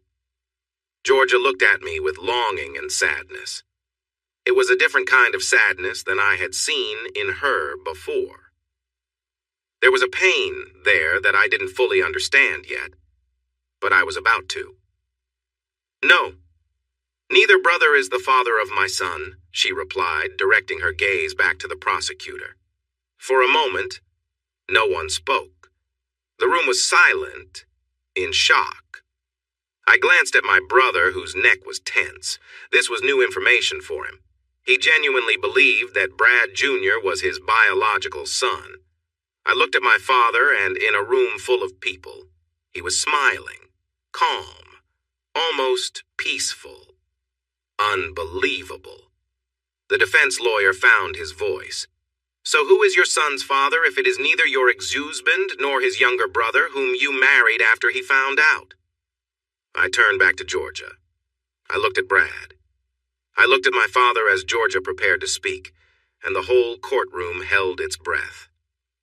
"Their father," Georgia whispered. As soon as she spoke those words, chaos broke out. Everyone jumped to their feet shouting. I was surprised to find myself among them, yelling at my father, but my voice was drowned out by the noise. Georgia just sat there. After about 15 minutes and a few security guards, calm was finally restored in the courtroom. I shot a glare at my father. I had thought my feelings for him couldn't get worse, but once again, I was wrong. No words could capture the intensity of the anger I felt. During the earlier chaos, he had glanced at me, smiled, and even winked. I couldn't believe it. It took every ounce of my strength, and with Amy physically blocking me, to stop myself from confronting him. So, the prosecution lawyer said, trying to regain control. Let's clarify this. You were married to Mr. Robert Other, the youngest son of Mr. Brad Other. But at the same time, you were involved with Robert's older brother, Brad Other, JNR? Yes, Georgia replied. You got pregnant, and at first you let everyone think the baby was Robert's. But when people found out, you changed your story to say the child was Brad's. Now you claim the child is neither of theirs? He asked, surprised. There was a tense silence, but everyone maintained their composure. Yes, Georgia confirmed again. He shook his head. I'm sorry, but how did this happen? Once again, the room fell quiet as everyone focused on Georgia. It only happened twice, she said, looking at me. Robbie was away, and both Brad and his father had me drinking. I don't remember much, but the DNA test during my divorce with Robbie revealed the truth. I never told anyone until now. I see, he said, trying to process the information. We watched as he extracted more details from Georgia about the situation. She looked embarrassed, but was trying to stay calm. My father appeared ready to boast, while my brother looked confused. Then Georgia shared how my father, brother, and sister got her into a lifestyle she had not planned, resulting in her having a second child, this time with my sister's fiancé. No one spoke. The truth about the parentage of Georgia's children was a burden she would carry forever, and it was now out in the open. The judge brought us back to the main topic, taking a few moments to steer the conversation. How would you describe your relationship with your ex-husband, your current husband's younger brother? The prosecution lawyer asked. There is no relationship, she answered plainly. Can you explain why? When the defense lawyer started to object, the prosecution addressed the judge. This is important for understanding the situation, Your Honor. Proceed, the judge said. Georgia paused for a moment and then spoke. Ever since Robbie found me with his brother and learned how we all let him down, Robbie has cut ties with us. He moved away and is now married with kids. As far as I know, Robbie has always said he doesn't want to reconcile after everything that happened. Honestly, I can't blame him. The prosecution nodded in agreement. So you betrayed him and his family, including his brother and father, let him down too. You married his brother, but things didn't work out well. That is correct, Georgia admitted. What was your husband's attitude toward his brother? The lawyer asked. Brad and his father were openly unkind to Robbie, Georgia responded. They would insult him whenever they could, and Brad often talked about how he could ruin Robbie's life. Brad and his father blamed Robbie for everything that went wrong after Robbie left. Can you explain how the defendant could invade someone's privacy in such a clear way? Asked the prosecutor, trying to keep the focus on the case. Georgia looked at me, then at Amy, and finally at Brad, who was glaring at her. I once heard Brad's father yell at Robbie during an argument, saying he was a mistake and only useful for their business. He even said I should be thankful that Brad was involved with me, she said. Georgia turned red as she shared this. Brad's dad told me it was okay to be with Robbie's brother, suggesting that any children I might have with Robbie would be weak. Once, they got me drunk, and I think that's when I got pregnant with Brad's child. I felt a chill at her words. Not only had Georgia been unfaithful, but it seemed that my father was involved too. It felt like Georgia was being used against me rather than being a willing partner. Shaking off the dark thoughts, I listened as my ex-wife continued.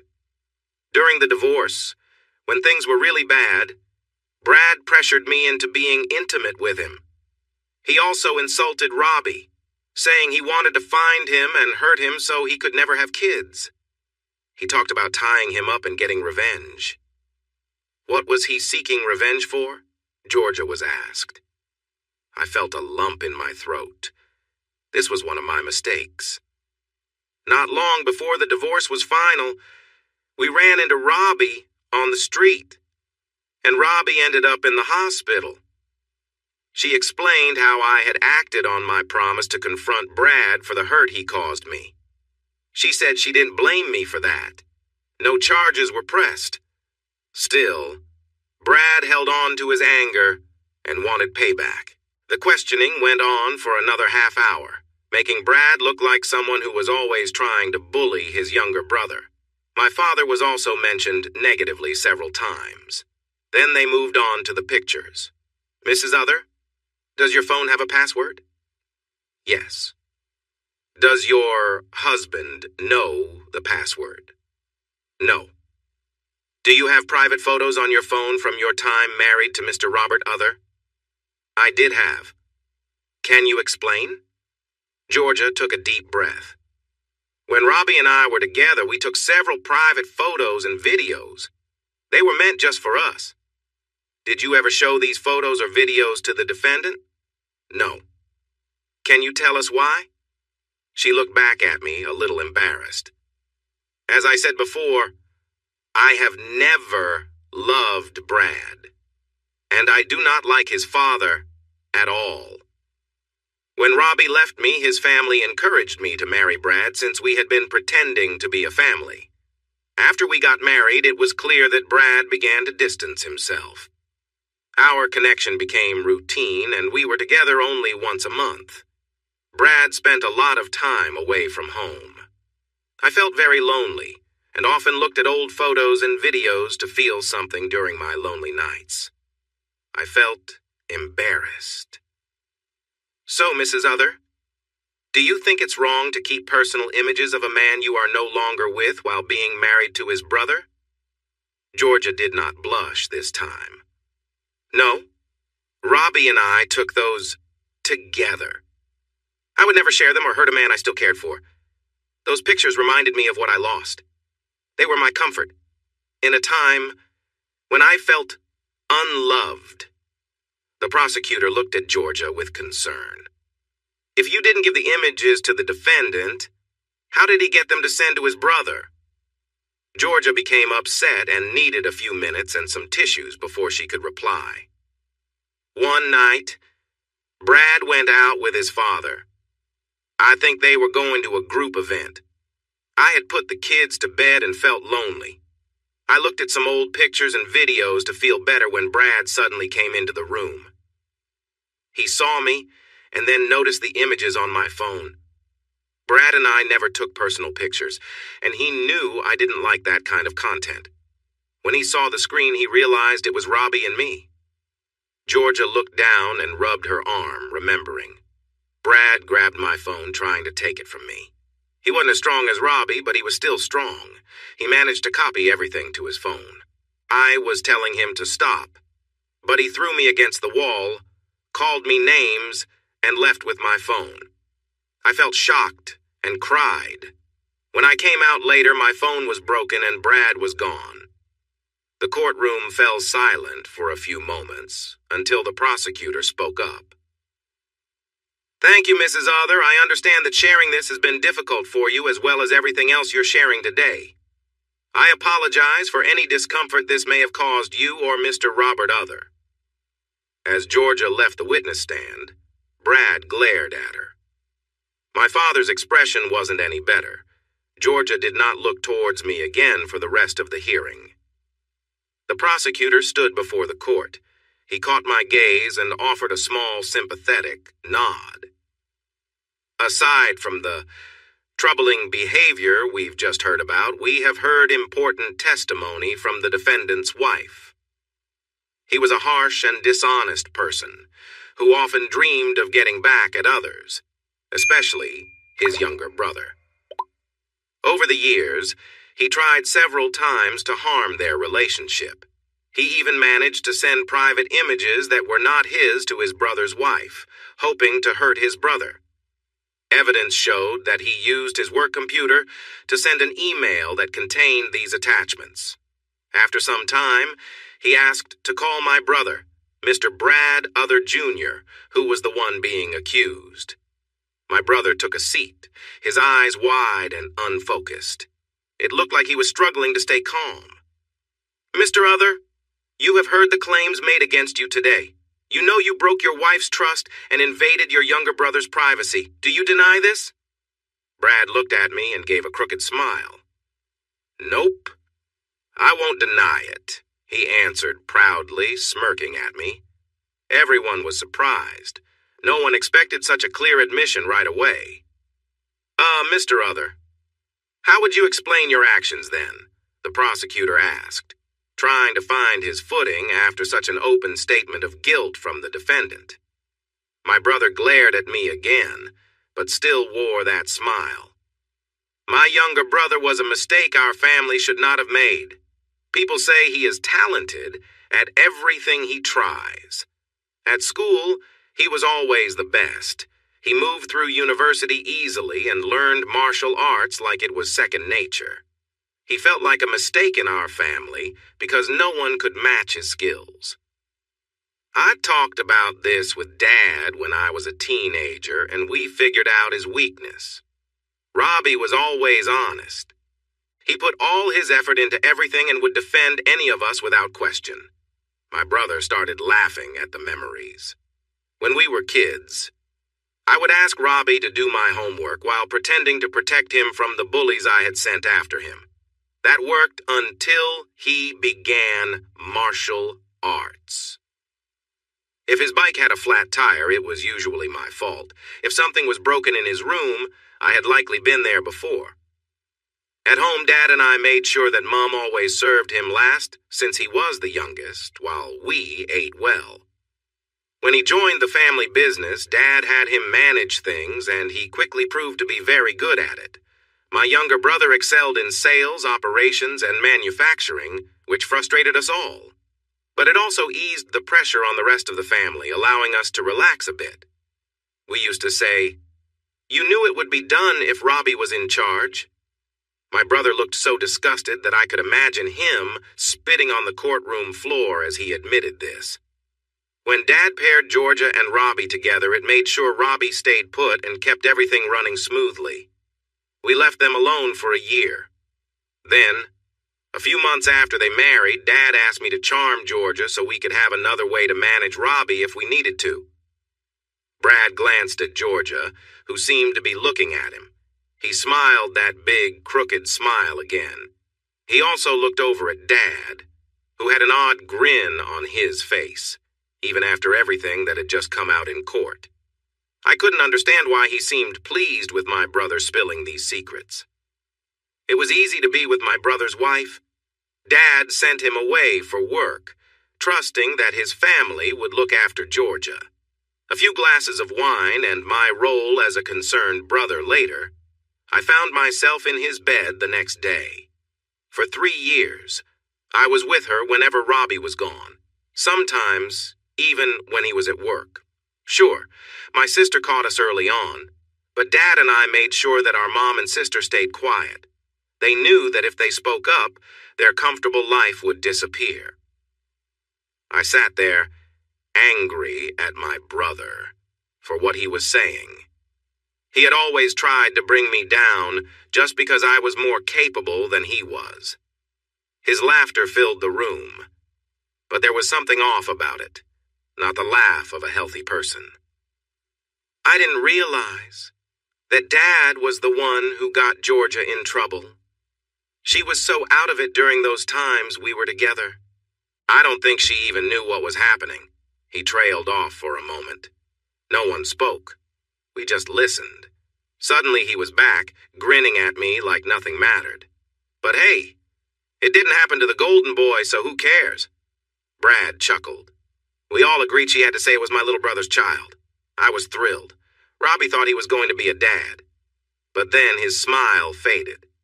He came home early from that trip and ruined everything. He found me with Georgia, and things got rough. Physical threats didn't work because he was a strong fighter, and I wasn't. Even Mom and Dad couldn't get him to see it my way. He walked out on us and everything fell apart. After that, we all had to work hard, but no one could do it like Robbie. Then, after the baby arrived, he came back and sent me to the hospital. I wanted to take action against him, but Dad still wanted Robbie on the team and convinced me to let it go. Then I saw him clash with that guy, and I tried to distract him by acting confident while being close to Georgia, the woman I had taken from him. He ended up overpowering the guy. After that, he disappeared from my life and showed up nearly a year later married. We tried many things to get back at him, like suing him, but his lawyers were better. I thought about hiring a private investigator to follow him, but nothing came of it. It wasn't until we found him at Alro Homes that I knew I would have to wait for the right moment. But it was tough to find a way in. I wanted to ruin his marriage and make my dad's threat of seeing him without a home come true. But then he started taking our business, and there was that fight where Mom showed up. Suddenly he was the hero, and we were the family that had pushed him away. It felt like he was living a fairy tale. It was clear he was losing control. My brother was making foolish admissions and doing it with a smile. I shook my head, and he noticed, his eyes lighting up as if he thought he had gotten to me. Robbie hit us hard again when Mom passed away. None of us could attend the service. The media chased us non-stop. I don't know what happened to my sister, but she fought with Dad, and no one has seen her since. I wouldn't be surprised if Robbie had something to do with it. Joanna always followed the rules, even allowing her fiancé to betray me. Several people in the room whispered to each other, while the defense lawyer just stared, unsure of how to respond. My brother continued. Before Mom died, I found Georgia looking at old photos of her and Robbie. I took her phone, copied the photos, and sent them to Amy using an old email address from Georgia's contacts. I hoped that seeing those pictures would make Amy leave him. I figured if I could hurt him through one sister, it would be easy to do the same with another. His smile faded and he got serious. I didn't think they would know I was the one sending the photos. But now I'm in too deep anyway, so I might as well make the most of it and get some attention. Maybe I could even write a book one day. Then he fell silent, crossing his arms as if he had wrapped up his tale. No one knew how to react. My brother had not only confessed to wrongdoing, but had also dragged our father into issues that, while perhaps not illegal, showed a pattern of hurtful behavior towards me, Georgia, and even Mom and Joanna. Still, he seemed proud, not sorry at all. If we looked deeper into his thoughts, it seemed learning about his father's betrayal pushed him over the edge. Many in the room recognized me from the news and stole glances my way. Even the judge took a moment to look at me. I looked at my older brother with anger and tried not to look at my father. The lawyer for the prosecution cleared his throat and glanced at Brad's lawyer. "Your witness," he said, and then sat down. The defense lawyer said, "No further questions," sounding defeated. In the end, Brad was found guilty of invading privacy and was also charged with domestic abuse. The judge decided to end the marriage between Brad and Georgia right away. The paperwork would be taken care of quickly, and Georgia would be free. Brad was sentenced to 5 years in a medium security prison. As we left the courtroom, I looked for Georgia. For the first time, I really wanted to find her. Amy and I found her in the parking lot. "Georgia! Wait!" I shouted as we hurried to catch up with her. I saw Georgia take a deep breath and turn to us, her shoulders shrugging. "Robbie, please don't," my ex-wife said tiredly. Today was hard enough without you reminding me of my mistakes. I'm done. The only reason I'm still here is my children. Your mother was my only friend, and now she's gone. I did something she didn't expect. I let go of Amy's hand and walked toward Georgia, pulling her into a hug. For a moment she was stiff, but then I felt her relax into me. She began to cry heavily. Right there in the parking lot, she sobbed as I held her. I looked at Amy, and she was tearing up too. I wasn't ready to forgive Georgia, but I knew I could show her kindness at that moment. I might not like my ex-wife, but I didn't want her to be in pain. After a few minutes, she pulled back and wiped her eyes. "Thank you, Robbie. And thank you, Amy. That was more than I deserve," Georgia said quietly. I smiled sadly and said, "I know, Georgia, but I do have a heart. What you did today was the bravest thing I've ever seen from you. I know how hard it must have been to say what you did." Amy took my hand again, but leaned toward Georgia, offering her a supportive touch, an act of kindness between the two women after so many years. "We never had a chance, did we, Robbie?" Georgia asked a moment later, sadness clear on her face. I shook my head. "Of course we did, Georgia. We had every chance. It didn't matter that my family tried to hurt us. I don't care that Dad wanted control by bringing us together. It was your choice that caused our problems. You decided to betray my trust, and that hurt us both. If you had come to me and shared your worries, there might have been a chance for us. But you chose to hide the truth and make choices that broke us. That wasn't just about my family. Yes, they might have influenced you, but it was your choice. You had many chances to speak up when we were alone together. It took me finding you with Brad, for you to realize I wouldn't accept that behavior from anyone." She nodded, trying to hold back her tears. Amy looked at her with sympathy but didn't move closer to comfort her sister beyond a gentle touch on her arm. "Where are you and the kids staying?" Amy asked softly. "We're staying with Ruth and her family for now," Georgia said. "Since Hattie passed away, I've felt lost. Ruth took us in, though she's not exactly happy about it, and she's trying her best to care for us." We nodded in understanding. Georgia sighed, then turned her gaze to me. "Did you read the letter?" she asked. I had forgotten about the letter Georgia gave me in the hospital while Mum was unwell. She wanted me to read it when things calmed down. I shook my head. In return, she offered a small, sad smile. "Could you read it soon? It's just an apology for everything. I know it doesn't change anything, but my therapist encouraged me to write it and, if possible, one day give it to you." "Okay, Georgia. I will read it," I promised her. Georgia seemed uncertain, but then looked up at Amy. "Please take care of him.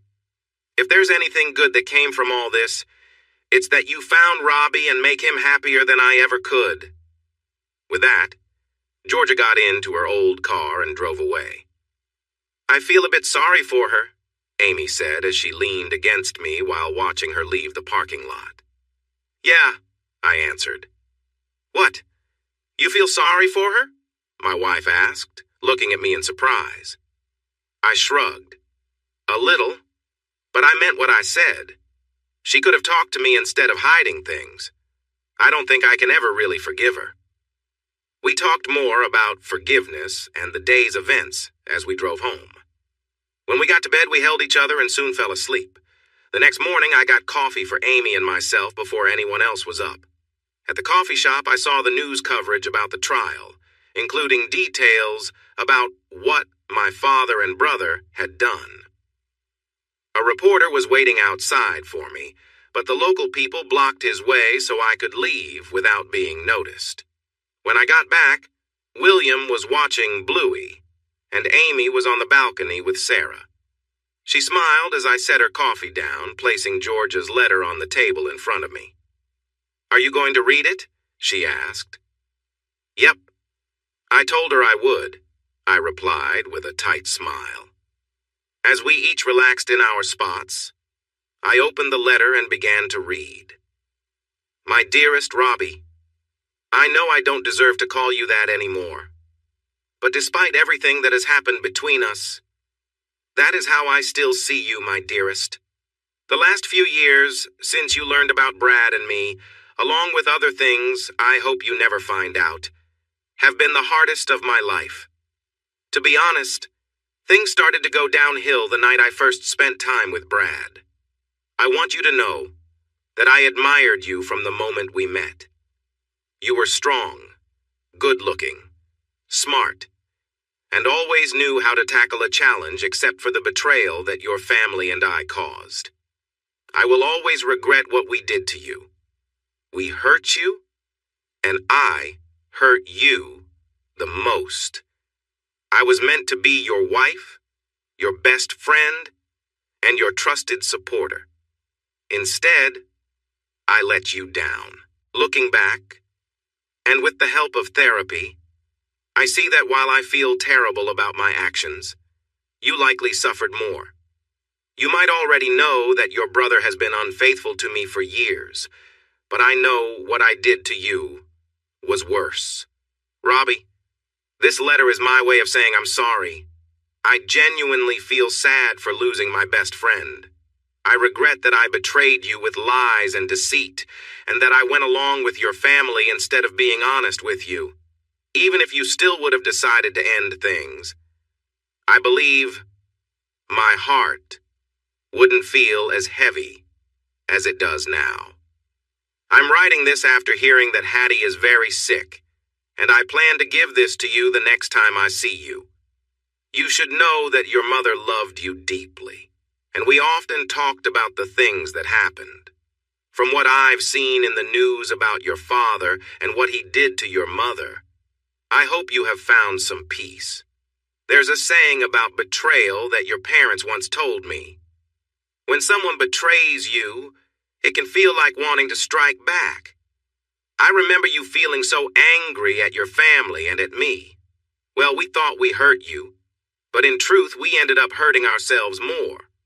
With your mother gone, Joanna is leaving, and your father seems very upset. I know your brother will follow his lead. I won't be part of that anymore. I am leaving Brad and ending my marriage. Honestly, I never loved him. He was just around when you were gone, and being with him felt like my punishment. But I can no longer endure the dishonesty and his treatment of the children. Ruth has welcomed us to stay with her and her family for a while until I figure things out. What comforts me, even a little, is knowing you have found love with Amy, while I have struggled. She seems to be everything I am not: dedicated, hardworking, loving, and loyal. From what my mother told me, you and Amy have a child, and another is on the way. I wish you both much happiness. Treasure your family and avoid making the mistakes I made. I understand that you may dislike me, and you have every right to feel that way.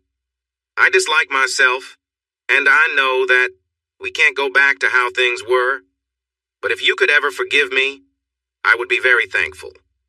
Maybe it would help you as much as it helps me. Live your life, Robbie. Always love, Georgia. I read the letter again and set it down on the table. Amy looked at me thoughtfully while Sarah was being fed on the other side. So? She asked. I gazed out at the Pacific Ocean. It was definitely an apology. She explained a few things that we heard in court yesterday, but you can really feel her regret in her words. Can I read it? Amy asked. I handed her the letter, and she read it.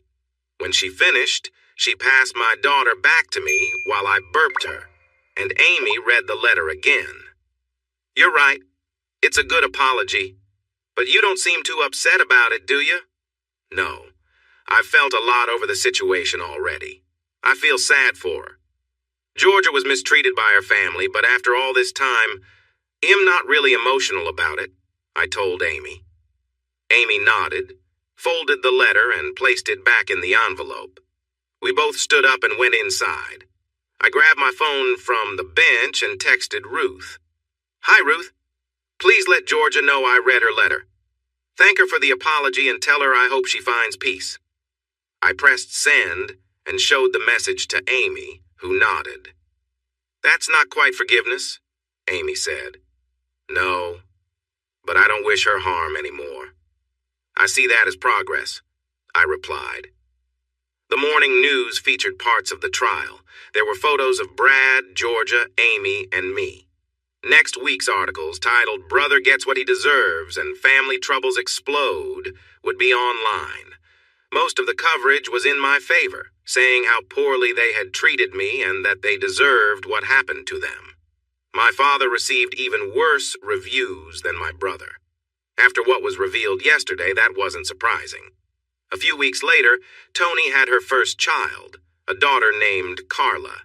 She had her mother's eyes and her father's smile, and she loved being held by everyone. If she wasn't sleeping, she was crying, unless someone was holding her. The only time she was calm was when we placed Carla and Sarah together. This formed a bond that would last a lifetime. The girls were as close as sisters and got each other out of trouble as often as they found trouble together. Darren and Toni spent a lot of time with us as they had a big place. Darren talked to me about retiring from fighting. I agreed, but mentioned that I wanted one last fight to see if I could stay the champion. He said he would look into it. 3 days later, I received an offer. A Russian MMA fighter named Stephen the Magnificent wanted to come to Brisbane to fight me after watching my previous matches. We set the date for the match in 6 months, and everyone started training hard. The news spread that this would be my last professional fight, as I wanted to focus more on my family and business instead of fighting. Darren pushed me to train harder than ever. When I wasn't at my job at Alro Homes or with my family, I was training. My diet was strict and I only took Sunday mornings off. I was often so tired that I had to find the energy to be with Amy. Luckily, my wife had a way of cheering me up even when I was exhausted from training. By the end of it, spending time with her was my only break from the tough routine. With 3 weeks left, I could see the progress. I was in the best shape of my life, faster, stronger, and more agile than before. Darren kept me motivated, and as the fight day approached, I was excited to face Stephen the Magnificent. We watched his past matches, and he was a strong fighter as well, relying on speed from years of training in Muay Thai. We would be a good match. Tickets had sold out weeks before, and just a week before the fight, the odds were now in my favor for the first time, 3-1. On the night of the fight, Stephen and I shared some playful teasing, but he was the most polite opponent I had faced. He wished me luck and hoped for an exciting match. The first round was straightforward, where we tested each other's defenses and threw a few punches to get a read on one another. The second round turned in his favor. He attacked with quick combinations and speed, landing several hits that would leave me sore. Round 3 went better for me. I broke through his defense and landed some strong kicks that sent him to the mat. When that round ended, we both realized it would be a close competition. I managed to break his defense again in round 4, but he countered with leg sweeps that kept me alert. The cameras were everywhere. The crowd cheered after every punch and kick, creating an electric atmosphere. We stayed focused in the 5th round, and we both started landing good hits right away. The energy was high, the crowd was loud, and we were both covered in sweat. It was a thrilling matchup of strength and strategy. Just as we were trading blows, something unexpected happened. A person suddenly entered the ring. While the crowd and cameras were focused on Stephen and me, the referee was watching too. Before anyone could react, a figure climbed into the ring and took a defensive stance. This person clearly wasn't a fighter. Their clothes looked worn out, and their gray hair showed they were much older than us. No, there was no danger from the man who stepped into the ring as a fighter. However, the gun he held posed a real threat and was aimed right at me. It was my father. Stephen and I had moved apart, looking at Brad Others Sr. as he stood there with the gun pointed at me. My father shouted at the referee and my opponent, "Get out!" Stephen glanced at me for a moment. I shook my head, and he nodded as he helped the referee leave the ring. The crowd fell silent. "So," my father growled, "you think you can leave your family just because you're a big-time fighter now?" There were thousands of people in the arena, and even though security was present, they were spread out. Most people would not want to enter the ring during an ongoing fight, so it seemed my father had found a chance. I turned and walked slowly, keeping my back to the entrance. I wanted to keep things safe and reduce the chance of anyone getting hurt if my father lost control. I had no way to defend myself, just some fitted pants and wrapped hands. Without the gun, I could easily take him down. But a gun was something I couldn't protect against. I looked at my father. His angry face made me feel that I might not leave the ring. Still, a sense of calm washed over me. "Dad," I said quietly, letting go of my past anger for a moment. The pain of being rejected by my family faded away. I spoke softly like a young child addressing his father with curiosity. My father looked around, noticing the TV cameras, then turned his gaze back to me with narrowed eyes. "Dad," I said again in the same gentle tone, holding my arms out wide but careful not to move closer to the man with the gun. "Are you all right, Dad?" I asked calmly. He let out a harsh laugh, his grip on the gun steady. "That's your question? You want to know if I'm all right? As I stand here threatening your life, and you're asking if I'm okay. Really, Robert, you can do better." I shrugged, trying to remain calm while adrenaline flowed through me. I could see security trying to push the crowd back, and surprisingly, no one was screaming. Everyone was focused on our conversation, knowing panic would likely come later. I had no idea where Amy was, but I hoped she was safe. "I guess there's not much to say after everything, is there?" I replied to my father's question. His expression changed for a moment. "No, not really." He looked at me, the pain on his face fading into a look of sadness. His voice softened. "You know, I really wanted you to overcome your brother in Georgia all those years ago. I wanted you to stay in the family. We needed you, son." I was taken aback by him calling me his son. Since that night, the only name he called me was Robert. I had no idea what was going on outside the ring. The lights were too bright, and my focus stayed on my father. I turned a little to my left, letting Dad think I was lost in thought. When I looked back at him a moment later, I had noticed Darren, Tony, and the worried face of my wife behind a line of security guards. I had also shifted my stance slightly. Honestly, I tried to sound calm. If we set aside the feelings and arguments, Dad, don't you see how I might react? Staying calm was tough. I wanted to shout at him for his betrayal. He had hurt both my brother and me. And I had a younger half-brother, too. I wanted to tell him how I felt about what he did. I wanted to let him know how he broke our family. Sure, I had walked away years ago, but his choices had torn us apart. For a moment, Dad just stared at me, saying nothing. He quickly looked at the crowd and then back at me. "You know, Robbie," he paused and raised the gun. His face twisted with anger again. "But you betrayed the family. You betrayed me. I said I would ruin you. And if I can't make you suffer, then I'll have to settle for finishing this." I heard a scream from the crowd, Amy's voice shouting, "No!" It caught Dad's attention for a moment. Without thinking, and with years of training kicking in, I charged at my father when the first shot went off. Pain shot through my shoulder as I ran. The first shot aimed for my head but missed. I quickly dodged to the side as another shot was fired. This one hit my collarbone. One more second passed, and I leaped. A third shot rang out, hitting me in the stomach, but I didn't care. My leg was already extended, determined to reach my target. Just then, a fourth shot grazed my left arm, which I used to balance myself. I hit Brad Sr. with my signature kick, just like I had done before. My foot struck his head, and before anyone could react, the anger on his face turned to shock as he felt the impact.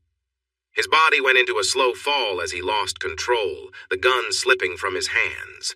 As he stumbled against the side of the ring, the weapon fell to the floor, and I used the momentum from my kick to land on my feet. The whole stadium was quiet except for the sounds of the fallen object. Without thinking, I jumped up, glanced at the weapon, and then looked at my father, whose eyes were wide and confused. The threat was over. Then I fell to my knees and started feeling very sick as the crowd erupted into chaos. In moments, security rushed into the ring, moving the weapon away from my father.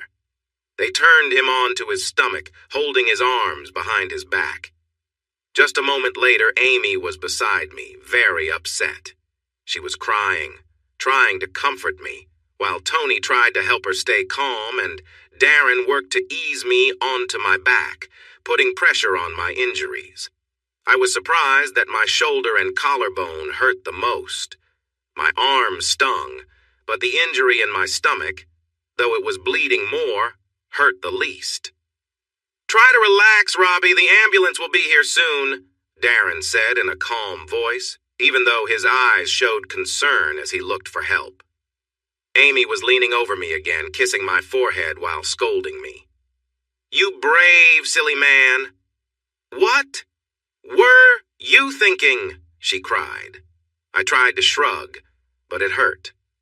"He wouldn't stop," I said softly as my wife wiped a bit of blood from the side of my mouth with her shirt. "I just needed to make sure you were safe." Amy kissed me again. "You didn't think you'd make it out alive, did you? You were going to put yourself in danger, weren't you?" "Yeah," I admitted. I was starting to feel tired now. I could sense movement as police and paramedics entered the ring. "I'm sorry, Amy. But as long as you were safe and I could stop him, I thought it was worth it," I told her. Through her tears, I saw a bittersweet smile, and she nodded. "You're an incredible man," Amy replied, tears falling onto my shirt. Amy, Darren, and Tony continued to talk to me as the ambulance team set up a stretcher and began checking my injuries, working alongside the stadium medical staff to prepare me for transport.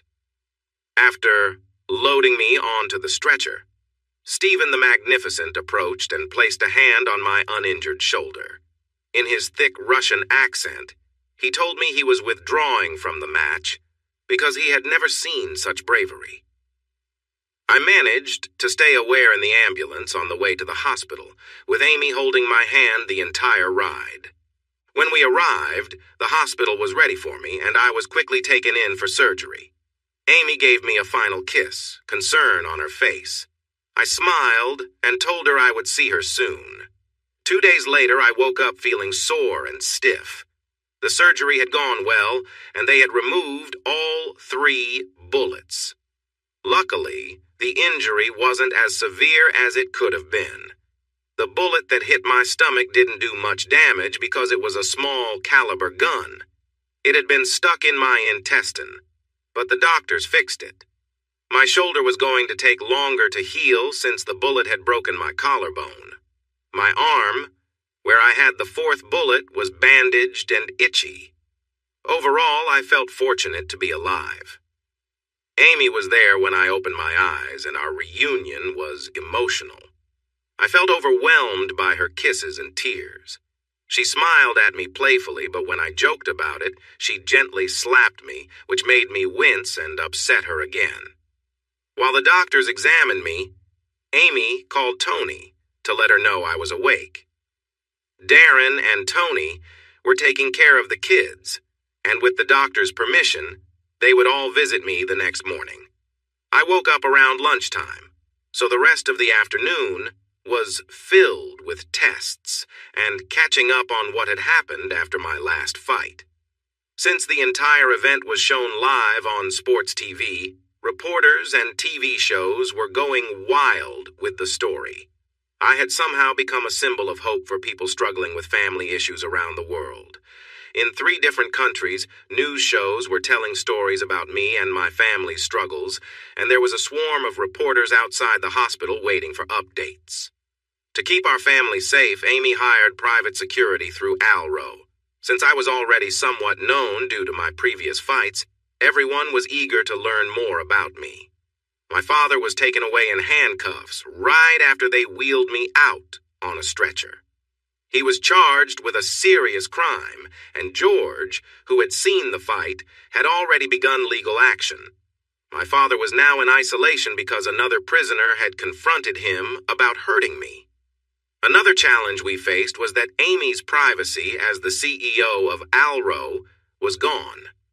She wasn't hiding, being married to someone so well known, but it didn't take long for the media to piece everything together. Amy asked her marketing team to share our story, including the founding of Alro and Alro Homes, and to request privacy while I recovered from my injuries. When other sports stars around the world supported her request, many reporters took a step back and waited for news. I spent 9 days in the hospital. I could have gone home to rest after 5 days. The doctors wanted to make sure I didn't hurt my stitches or get bothered by the media. When I arrived home, I had strict rules to follow. I needed to move as little as possible and rest in bed. After 2 days, I felt restless from not being able to get up. Amy only let me out of bed for the bathroom or shower. Luckily, she helped me with the shower, so it wasn't all bad. Plus, I enjoyed the beautiful view of the ocean from our home. It felt strange being in the spotlight. I was used to being talked about as a fighter, but the attention I got after going through tough times and dealing with my father was a kind of fame I wanted to disappear quickly. After a week, I started to feel better. My doctor said I could move around again, and my stomach wound was healing nicely. My arm was sore but getting better, and although my shoulder and collarbone still hurt, they were also improving. The doctors had me wear a sling. Amy and I received many requests from media all over the world. Popular shows in the U.S. wanted to interview us. Bloggers were writing about us. And even 3 movie studios reached out about making something based on my life. It all felt quite overwhelming. My life had changed a lot since I came home early that Friday evening. As I sat alone on our balcony, sipping my drink, I thought back to that night. I was looking out at the ocean and noticed a storm approaching over the mountains to the left. The dark clouds were heavy with rain, and I could see flashes of lightning in the distance as the sun quickly set. The storm would reach us in about half an hour, but for now, I was enjoying the beauty of it. Suddenly, I felt Amy's hand slip into mine as she joined me with her drink. "You okay there?" she asked. "Yeah, just thinking," I replied. She nodded, understanding my mood. "We've been through a lot, haven't we?" she said, sensing my thoughts. "It was a Friday night, similar to this one, when everything changed," I shared with her. "I don't know if I ever mentioned this, but on that night, I experienced a storm on my flight home like the one approaching now. As I walked away from my parents after the storm passed over the Gold Coast, I thought my life was over when the rain began to pour." Amy nodded again and took a sip of her drink. "I mean," I continued, watching the clouds roll in over the mountains. "The people I trusted most in the world had just told me to move on from my wife's betrayal. They didn't seem to care about how much it hurt." "What about now?" Amy asked, taking a sip of her drink. I smiled and pointed toward the approaching storm, where lightning flashed and rain began to fall in the distance. "I see things differently now. That night, as the rain fell, it felt like the beginning of something new, like it was washing away the sadness in my life. If I had followed what my family wanted, I wouldn't have the love and happiness I have now. Yes, I lost my parents, siblings, and my first marriage that night. But from that loss, I gained something better. I met you. Amy smiled at me. Since then, I've traveled, we have 2 wonderful kids, and I've even taken on challenges I'd never imagined. There has been pain, I said, rolling my shoulder with a slight wince from an old injury. But Amy, my love, I wouldn't trade any of it if it meant not having you or the kids. We talked about the past for the next hour, watching the storm come closer. As the rain finally broke over the house, William joined us, sitting on Amy's lap, and our friends, Tony and Darren, brought their children out too. We all ended up laughing and soaked from the rain before finally heading inside. After warming up with showers and hot chocolate, we got the kids settled in bed and turned in for the night ourselves. In bed, Amy and I cuddled, listening to the storm and watching the flashes of lightning through our window. The kindness in our relationship made me love this woman who chose to be with a man bringing extra baggage. I love you, Robbie, she whispered as we drifted off to sleep later. The next year was full of change. Amy and I hired a publicist and an agent to help us with the media. We became favorites in the press, needing to step back from our high positions in Alro and Alro Homes. We made good hires and kept our seats on both company boards. Just being associated with us helped both companies succeed. We also had a security team with us now. Almost everywhere we went, people recognized us. For about 6 months after I left the hospital, paparazzi were everywhere, and our pictures often appeared in gossip magazines and online blogs. We quickly learned to be aware of our surroundings. The biggest challenge was that we often received unwanted attention. Sometimes women would approach me with flirtations right in front of Amy. The first few times, Amy got very upset, wanting to lash out at them. But our security team helped, and over time, we learned how to kindly move those people away and thank them while turning down their advances. An incident Amy had in New Zealand years ago taught us this lesson. One day, I was surprised to get a letter from Joanna out of nowhere. I had to admit I felt a bit uneasy about reaching out to my sister. I had said I forgave her, but forgiving what happened and wanting to see her were 2 different matters. In the letter, she shared her regrets and sadness about what happened to our family. She told me she was finding her way in Melbourne and apologized again for her part in everything. She also mentioned that if I ever needed her as a witness at the trial against Dad, she would support me. Speaking of my father, he received a 25-year sentence in a medium security prison.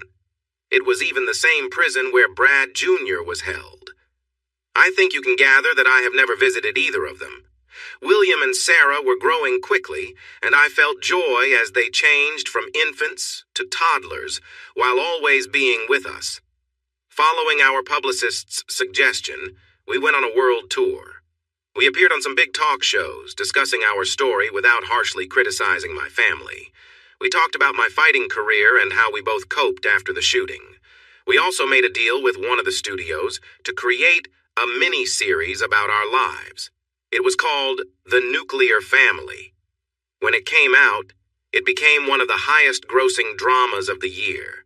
Everyone found themselves drawn to a man who stood by his values and discovered true love. It helped that we never acted like we were famous, but it was nice to be called friends by some well-known actors and celebrities from around the world.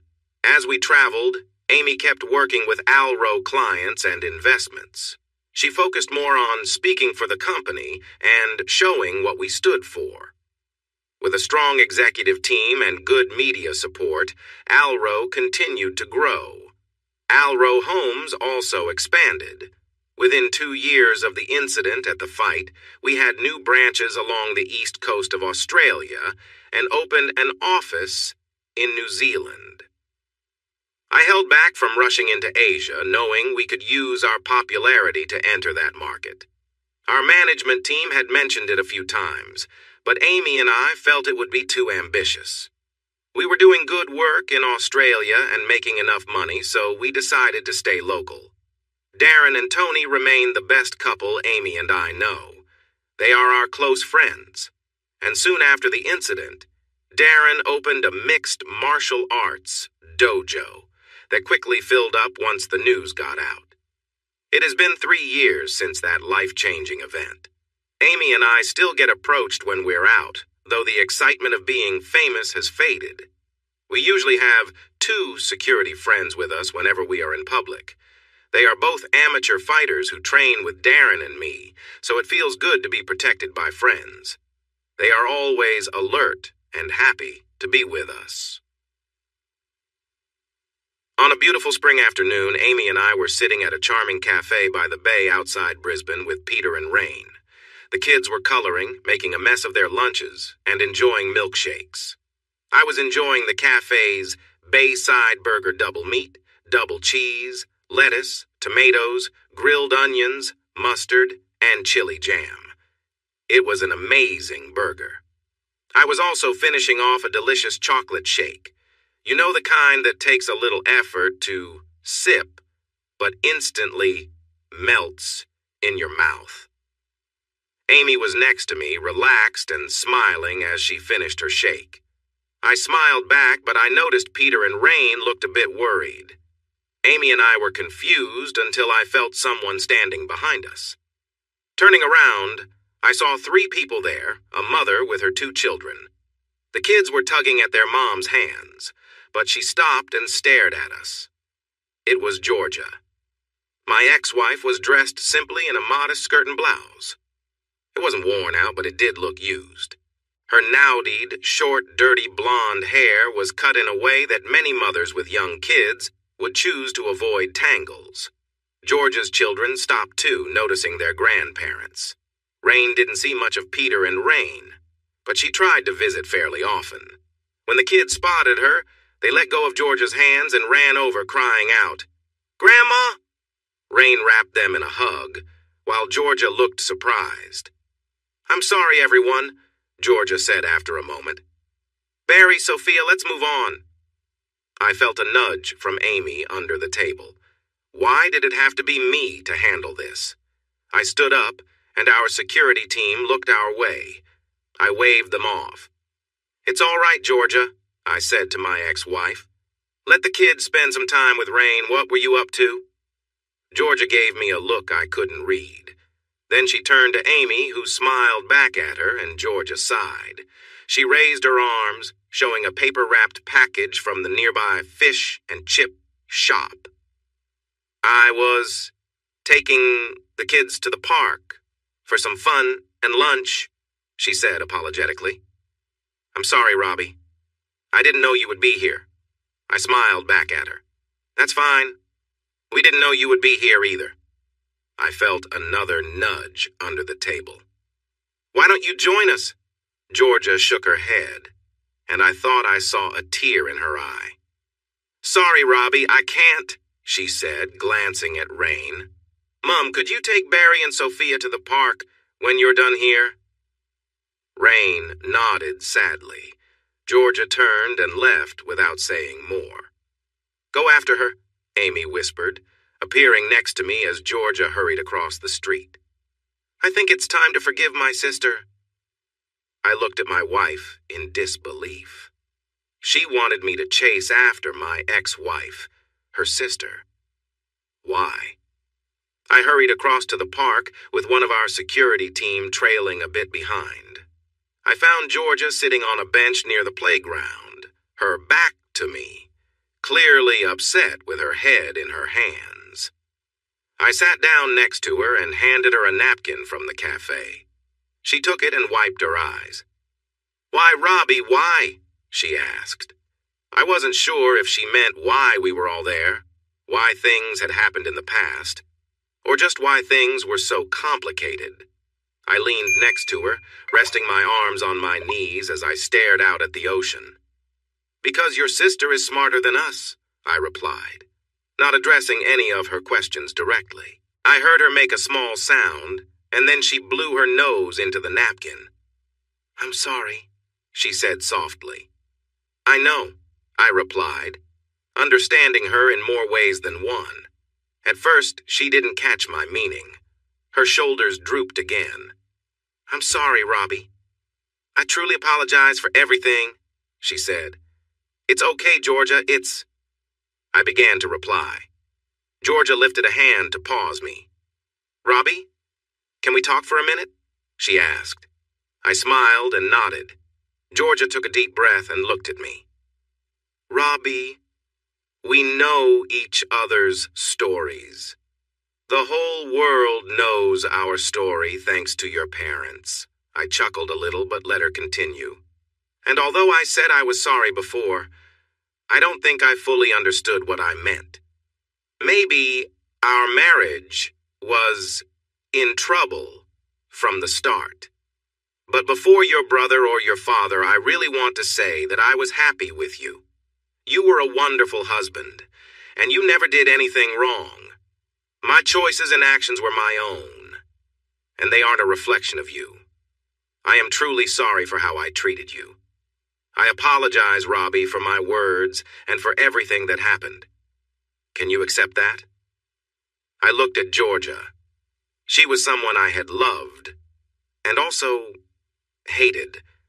She had hurt me, and was part of a family that almost destroyed me. She had been through a lot as well, and for the last few years, she had been trying to quietly raise her 2 kids. I can accept that, Georgia. And... I paused. I'm sorry, too. Her eyes widened. You're sorry, Robbie? For what? You have nothing to be sorry for. It was all my fault. I shook my head. No, it wasn't, Georgia. You played a big part, but my father was behind it all.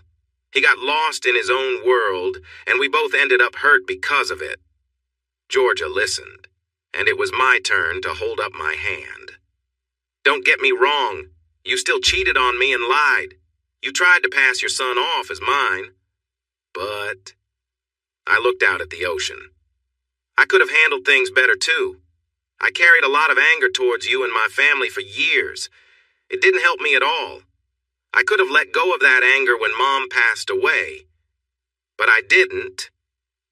I took a moment, glancing across the street as people walked from the cafe to the crosswalk. Georgia noticed my security. Do they follow you everywhere? She asked, pointing to Harold, the guard who was with me. I laughed. Yeah, there are usually 2 of them whenever I'm out in public. Since the incident, they help keep overly enthusiastic fans away. You and Amy did great on the late-night shows, Georgia said, relieved for the change of topic, while eyeing Harold curiously. And thank you for not speaking badly about me. I appreciated that, she said softly. Before we knew it, our families joined us. Peter and Rain took the kids to play. Rain was thrilled to have 4 of her 5 grandkids with her at the same time. The only one missing was Ruth's son, Connor. I felt uneasy about William playing around with my half-brother, and Georgia noticed my worry. I can ask Barry to leave your son alone if it makes you uncomfortable, she suggested kindly. Amy sat on my lap, hugging me tightly. I could see that Georgia noticed this gesture. Don't pay him any mind, Georgia. He just needs to move on, she said, giving me a playful tap on the back of the head. Seriously, he should relax. That boy is not his father or his brother. I sighed. I know. I'm sorry. I realize it's not fair. Georgia shook her head. I get it, but Barry doesn't remember Brad as his father, and I've never told him the whole story. Barry? Amy and I asked at the same time. I had heard her say that name a few times already. Georgia smiled. After everything that happened, I didn't want a reminder of a son named Brad Jr., so I decided on Barry. Barry, I repeated slowly. Amy and Georgia looked at me, and I finally smiled at Georgia after years. I like that name much better, We all sat in an awkward silence for a moment until Amy broke it. "How are you doing, Georgia?" She paused for a moment, then shrugged her shoulders. "I'm okay, I guess. I'm a single mom, now with 2 kids from different fathers. Thanks to my ex-father-in-law, the only guys interested in me are not the kind I want. It's not an exciting love life." "I'm sorry," I said without thinking. Georgia laughed lightly. "Robbie, we haven't talked in years, and in one conversation you've apologized once while I've said sorry 3 times. It feels a bit strange." We all chuckled together. "Honestly, I haven't been on many dates. My family situation has been tough, so I'm just focusing on raising my kids as best as I can." She glanced at us, trying to find the right words. "At least you didn't cast an old woman to play me in the miniseries." "The actress they chose was rather nice-looking," she added with a smile. Before I could say anything wrong, Amy jumped in. "We didn't have much say in the actors after we agreed on the story, but we tried to make sure even the character who wasn't nice had a good background." I thought Georgia might get upset then, but she just smiled. "I also want to thank you for the money from the series. I never expected it, so it was a nice surprise." She smiled again. During the talks about the mini-series, Amy and Georgia made sure that everyone shown in the series, including my father and brother in prison, received some payment. They had to sign a form, but once they did, they received some money for allowing their names to be used. My dad and brother each got a check for $5,000, while most others, including my sister and Georgia, received a check for $20,000 or more. I used the money to buy school supplies for the kids. It was a good time for it. I still have a little left in a savings account. "It helped," Georgia said, with a sigh. Georgia looked at us with Amy sitting on my lap, holding on to my neck. "Amy," Georgia began. "It's okay, sis," Amy replied, sensing a serious conversation ahead. "No, I need to say this," Georgia insisted. "Amy, I have not been a good sister. I hurt you by being with your husband, and you had to deal with the fallout. You didn't know it, but I made fun of you for thinking you were settling for my leftovers." Tears began to flow down Georgia's cheeks. "And behind your back, I treated you poorly. Even when you were upset with me for what I did to Robbie, I felt worse about myself. But now I have to say I'm proud of you, Amy. We didn't understand that you were already successful then. We didn't know about Alro. I am proud of you for picking up the pieces of what I lost. Robbie was the best of us. He helped me grow, and since he left, we haven't been our best selves." Both Amy and I felt tears in our eyes, but Georgia continued. "For many years, I was foolish. I followed what everyone else wanted instead of being myself. I was broken and didn't see it. I meant what I said in that letter. I have suffered for what I did, and may never fully heal. But I need to live for my children, no matter how they came to be. They shouldn't have to pay for my mistakes. They are innocent. I am so sorry to both of you. I don't think I deserve your forgiveness, but I want to express how deeply sorry I am," Georgia finished, placing her hands in her lap. She looked smaller and more fragile than I had ever seen her. I noticed Amy take a breath to respond as Georgia grew quiet, but I gently squeezed her thigh to pause her. It was my turn now. "Georgia," I said softly. She met my gaze. "This is the hardest thing I've ever had to say. I've only opened my heart to 2 women in my life, and you are both here with me today. You are right. Amy saved me from a life that would have been very difficult. My family treated me badly, but you hurt me deeply because I loved you so much. If it hadn't been for Amy, I don't know how I would have made it through." Georgia nodded, understanding what I was saying. Amy held my arm tightly. She had been there with me through it all. Georgia. Amy lifted me up and helped me heal. She helped me discover who I am and loved me completely. We have faced challenges together that never made it into our shared story where she could have let me down as you did. But she never betrayed me as you did. I took a moment to gather my thoughts. With tears in her eyes, Georgia looked at Amy, who nodded with a serious expression. I knew Amy was thinking about the past events involving Kurt and others that had happened in New Zealand. But thanks to Amy, the pain you caused me has healed. Ever since your letter, my anger towards you has faded a lot. I don't love you, Georgia, but I don't hate you anymore. I paused.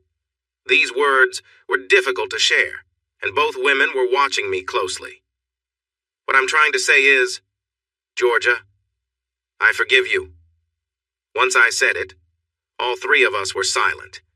Then, Georgia suddenly broke down, crying and sobbing, releasing her emotions. Little Barry must have noticed and came running over to ask if she was okay. William followed closely behind. It's all right, sweetie, Georgia managed to say after a few minutes. Uncle Robbie just did something for me that made me very happy. What did you do, Mom? The boy asked. She looked at Barry for a moment, my brother, a child I never expected to meet, and replied simply, he forgave me. We spent the next half hour talking, trying to explain to the boys why it's important to forgive someone who hurts you. Georgia spoke up when Barry asked why I needed to forgive his mom. Many years ago, Georgia said quietly but firmly, before you were born, I wasn't very kind to your uncle. I did some awful things, and neither your uncle nor your aunt liked me very much. Because they forgave me, I can love you more now. What did you do? My son William asked Georgia. We all hesitated until Barry spoke up. He was supposed to be my dad, my young nephew said. But his family was unkind to him and pushed him away. We all turned to look at the boy. He glanced at his mother and shrugged, looking rather mature for his age. I don't remember my dad very well, he continued, thinking of Brad Janar as his father. But I remember some arguments with him. He wasn't nice to us, and he blamed you for things I shouldn't talk about because I'm a kid. He smiled a little at that last part. I chuckled softly. After that, the serious mood lightened a bit, and I suggested we all go get ice cream across the road. You might be thinking that I welcomed Georgia back into our lives since I had forgiven her and she was Amy's older sister. You're partially correct.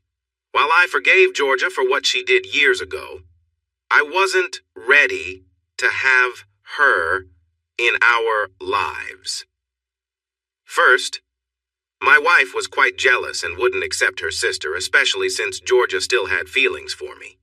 Amy knew I would never have romantic feelings for Georgia again. But she didn't want to take any chances. Even after forgiving Georgia, I still didn't like her. I could be polite to her at family gatherings, but Georgia had hurt me too deeply to feel friendly toward her. In the end, Georgia never remarried. Once her kids became teenagers, she began dating again. I met the man she eventually settled with a few times. He didn't seem too bad, even though he was aware of our family's past. Georgia and he formed a relationship, though she never planned to marry him. My brother was released from prison about a year after I decided to forgive Georgia. He didn't reach out to me and I didn't contact him. He tried a couple of times to reconnect with Georgia, but was turned down. When he became pushy, she got a restraining order, which was quickly approved. Brad Jr. found work selling used cars. However, within 2 years, he was back in prison for fraud. He was buying cars for the dealership but selling them for cash without the dealer's knowledge. When he got out again, he struggled to find work and, last I heard, he was living on government benefits in a small apartment. He also faced some trouble when people learned about his past. It was unfortunate for him. As for my father, he never got out of prison. Life inside was tough for him. Many inmates were obsessed with sports, and one inmate named Robbie was quite popular. The guards often had to keep him in isolation. Even then, he frequently visited the prison infirmary. In the end, it was not another inmate who harmed him, but himself. About 5 years into his sentence, after many failed appeals, he was found in his cell. He had managed to hang himself from the light fixture. At his feet was a single piece of paper with 3 words written on it. "I am not sorry, Robert." There was no funeral. Honestly, no one cared. Although his story was mentioned in the news because of his connection to me, nobody mourned him. Our kids were in elementary school when I heard from Joanna again. She reached out and asked if I would walk her down the aisle. Joanna had met a man in Melbourne who was divorced due to issues in his past, and somehow she had convinced him to marry her. I thought about it for a few days, but after some encouragement from Amy, I agreed. It turned out Joanna's fiancé, Jordan, was just an ordinary guy working as an administrator for a State Department in Victoria. Joanna met him at work, and they had fallen in love. A couple of days before the wedding, as they shared their story, Joanna admitted it was uncertain for a while when Jordan found out who she was and that she wasn't seen in a positive light because of a miniseries about her life. Jordan even said he broke up with her briefly after she told him more about her past that wasn't included in the show. Joanna had been determined to win him over, and despite her tough past, she made him fall in love with her. It also helped my sister that they were in a bit of a hurry to get married. Joanna was 4 months pregnant. Like with Georgia, I knew I would never be very close to Joanna, but her betrayal didn't hurt as much this time. She was the only family member I had real contact with, so Amy and I kept in touch with her over the years. I was surprised they made it, but Jordan and Joanna now have 3 kids. They may appear a bit ordinary as a couple, but they're very much in love. Joanna says their routine keeps them strong, there are few surprises, and plenty of talking. She is focused on moving past her earlier life. Darren and Tony surprised everyone with 4 kids. As an older couple, no one expected this, but shortly after a tough event, Tony found out she was pregnant and later discovered it was triplets. Today, they are busy with the help of a nanny and an au pair. Darren still runs the dojo, which continues to thrive. Peter and Ruth decided to retire and bought a camper van. Now they travel around Australia as retirees, hoping to make it back to Queensland for Christmas to see their grandkids. Ruth, who we didn't hear much about, is still happily married. We catch up every few months, and she often helps arrange family gatherings between Georgia and Amy. Lastly, Amy and I are still together. Our business, Alro and Alro Homes, is doing well. We still get a bit of attention from the media now and then, but nothing serious. I've been asked to commentate on a few sports events since my fighting career ended, and while I haven't agreed yet, Amy thinks I would enjoy it. As we move into our 40s, Amy is still my partner and my support. Yes, we have a few wrinkles as we age. Yes, we have our disagreements like any couple. The kids are growing quickly, but we still hold hands whenever we can, laugh at the same jokes, and share tender moments together. Her smile still lifts my spirits, and I can be grumpy when she's upset.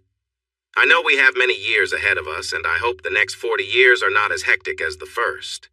I want to enjoy our time together, watch our kids grow and find love, and eventually see them get married. I hope they don't face the same challenges we did.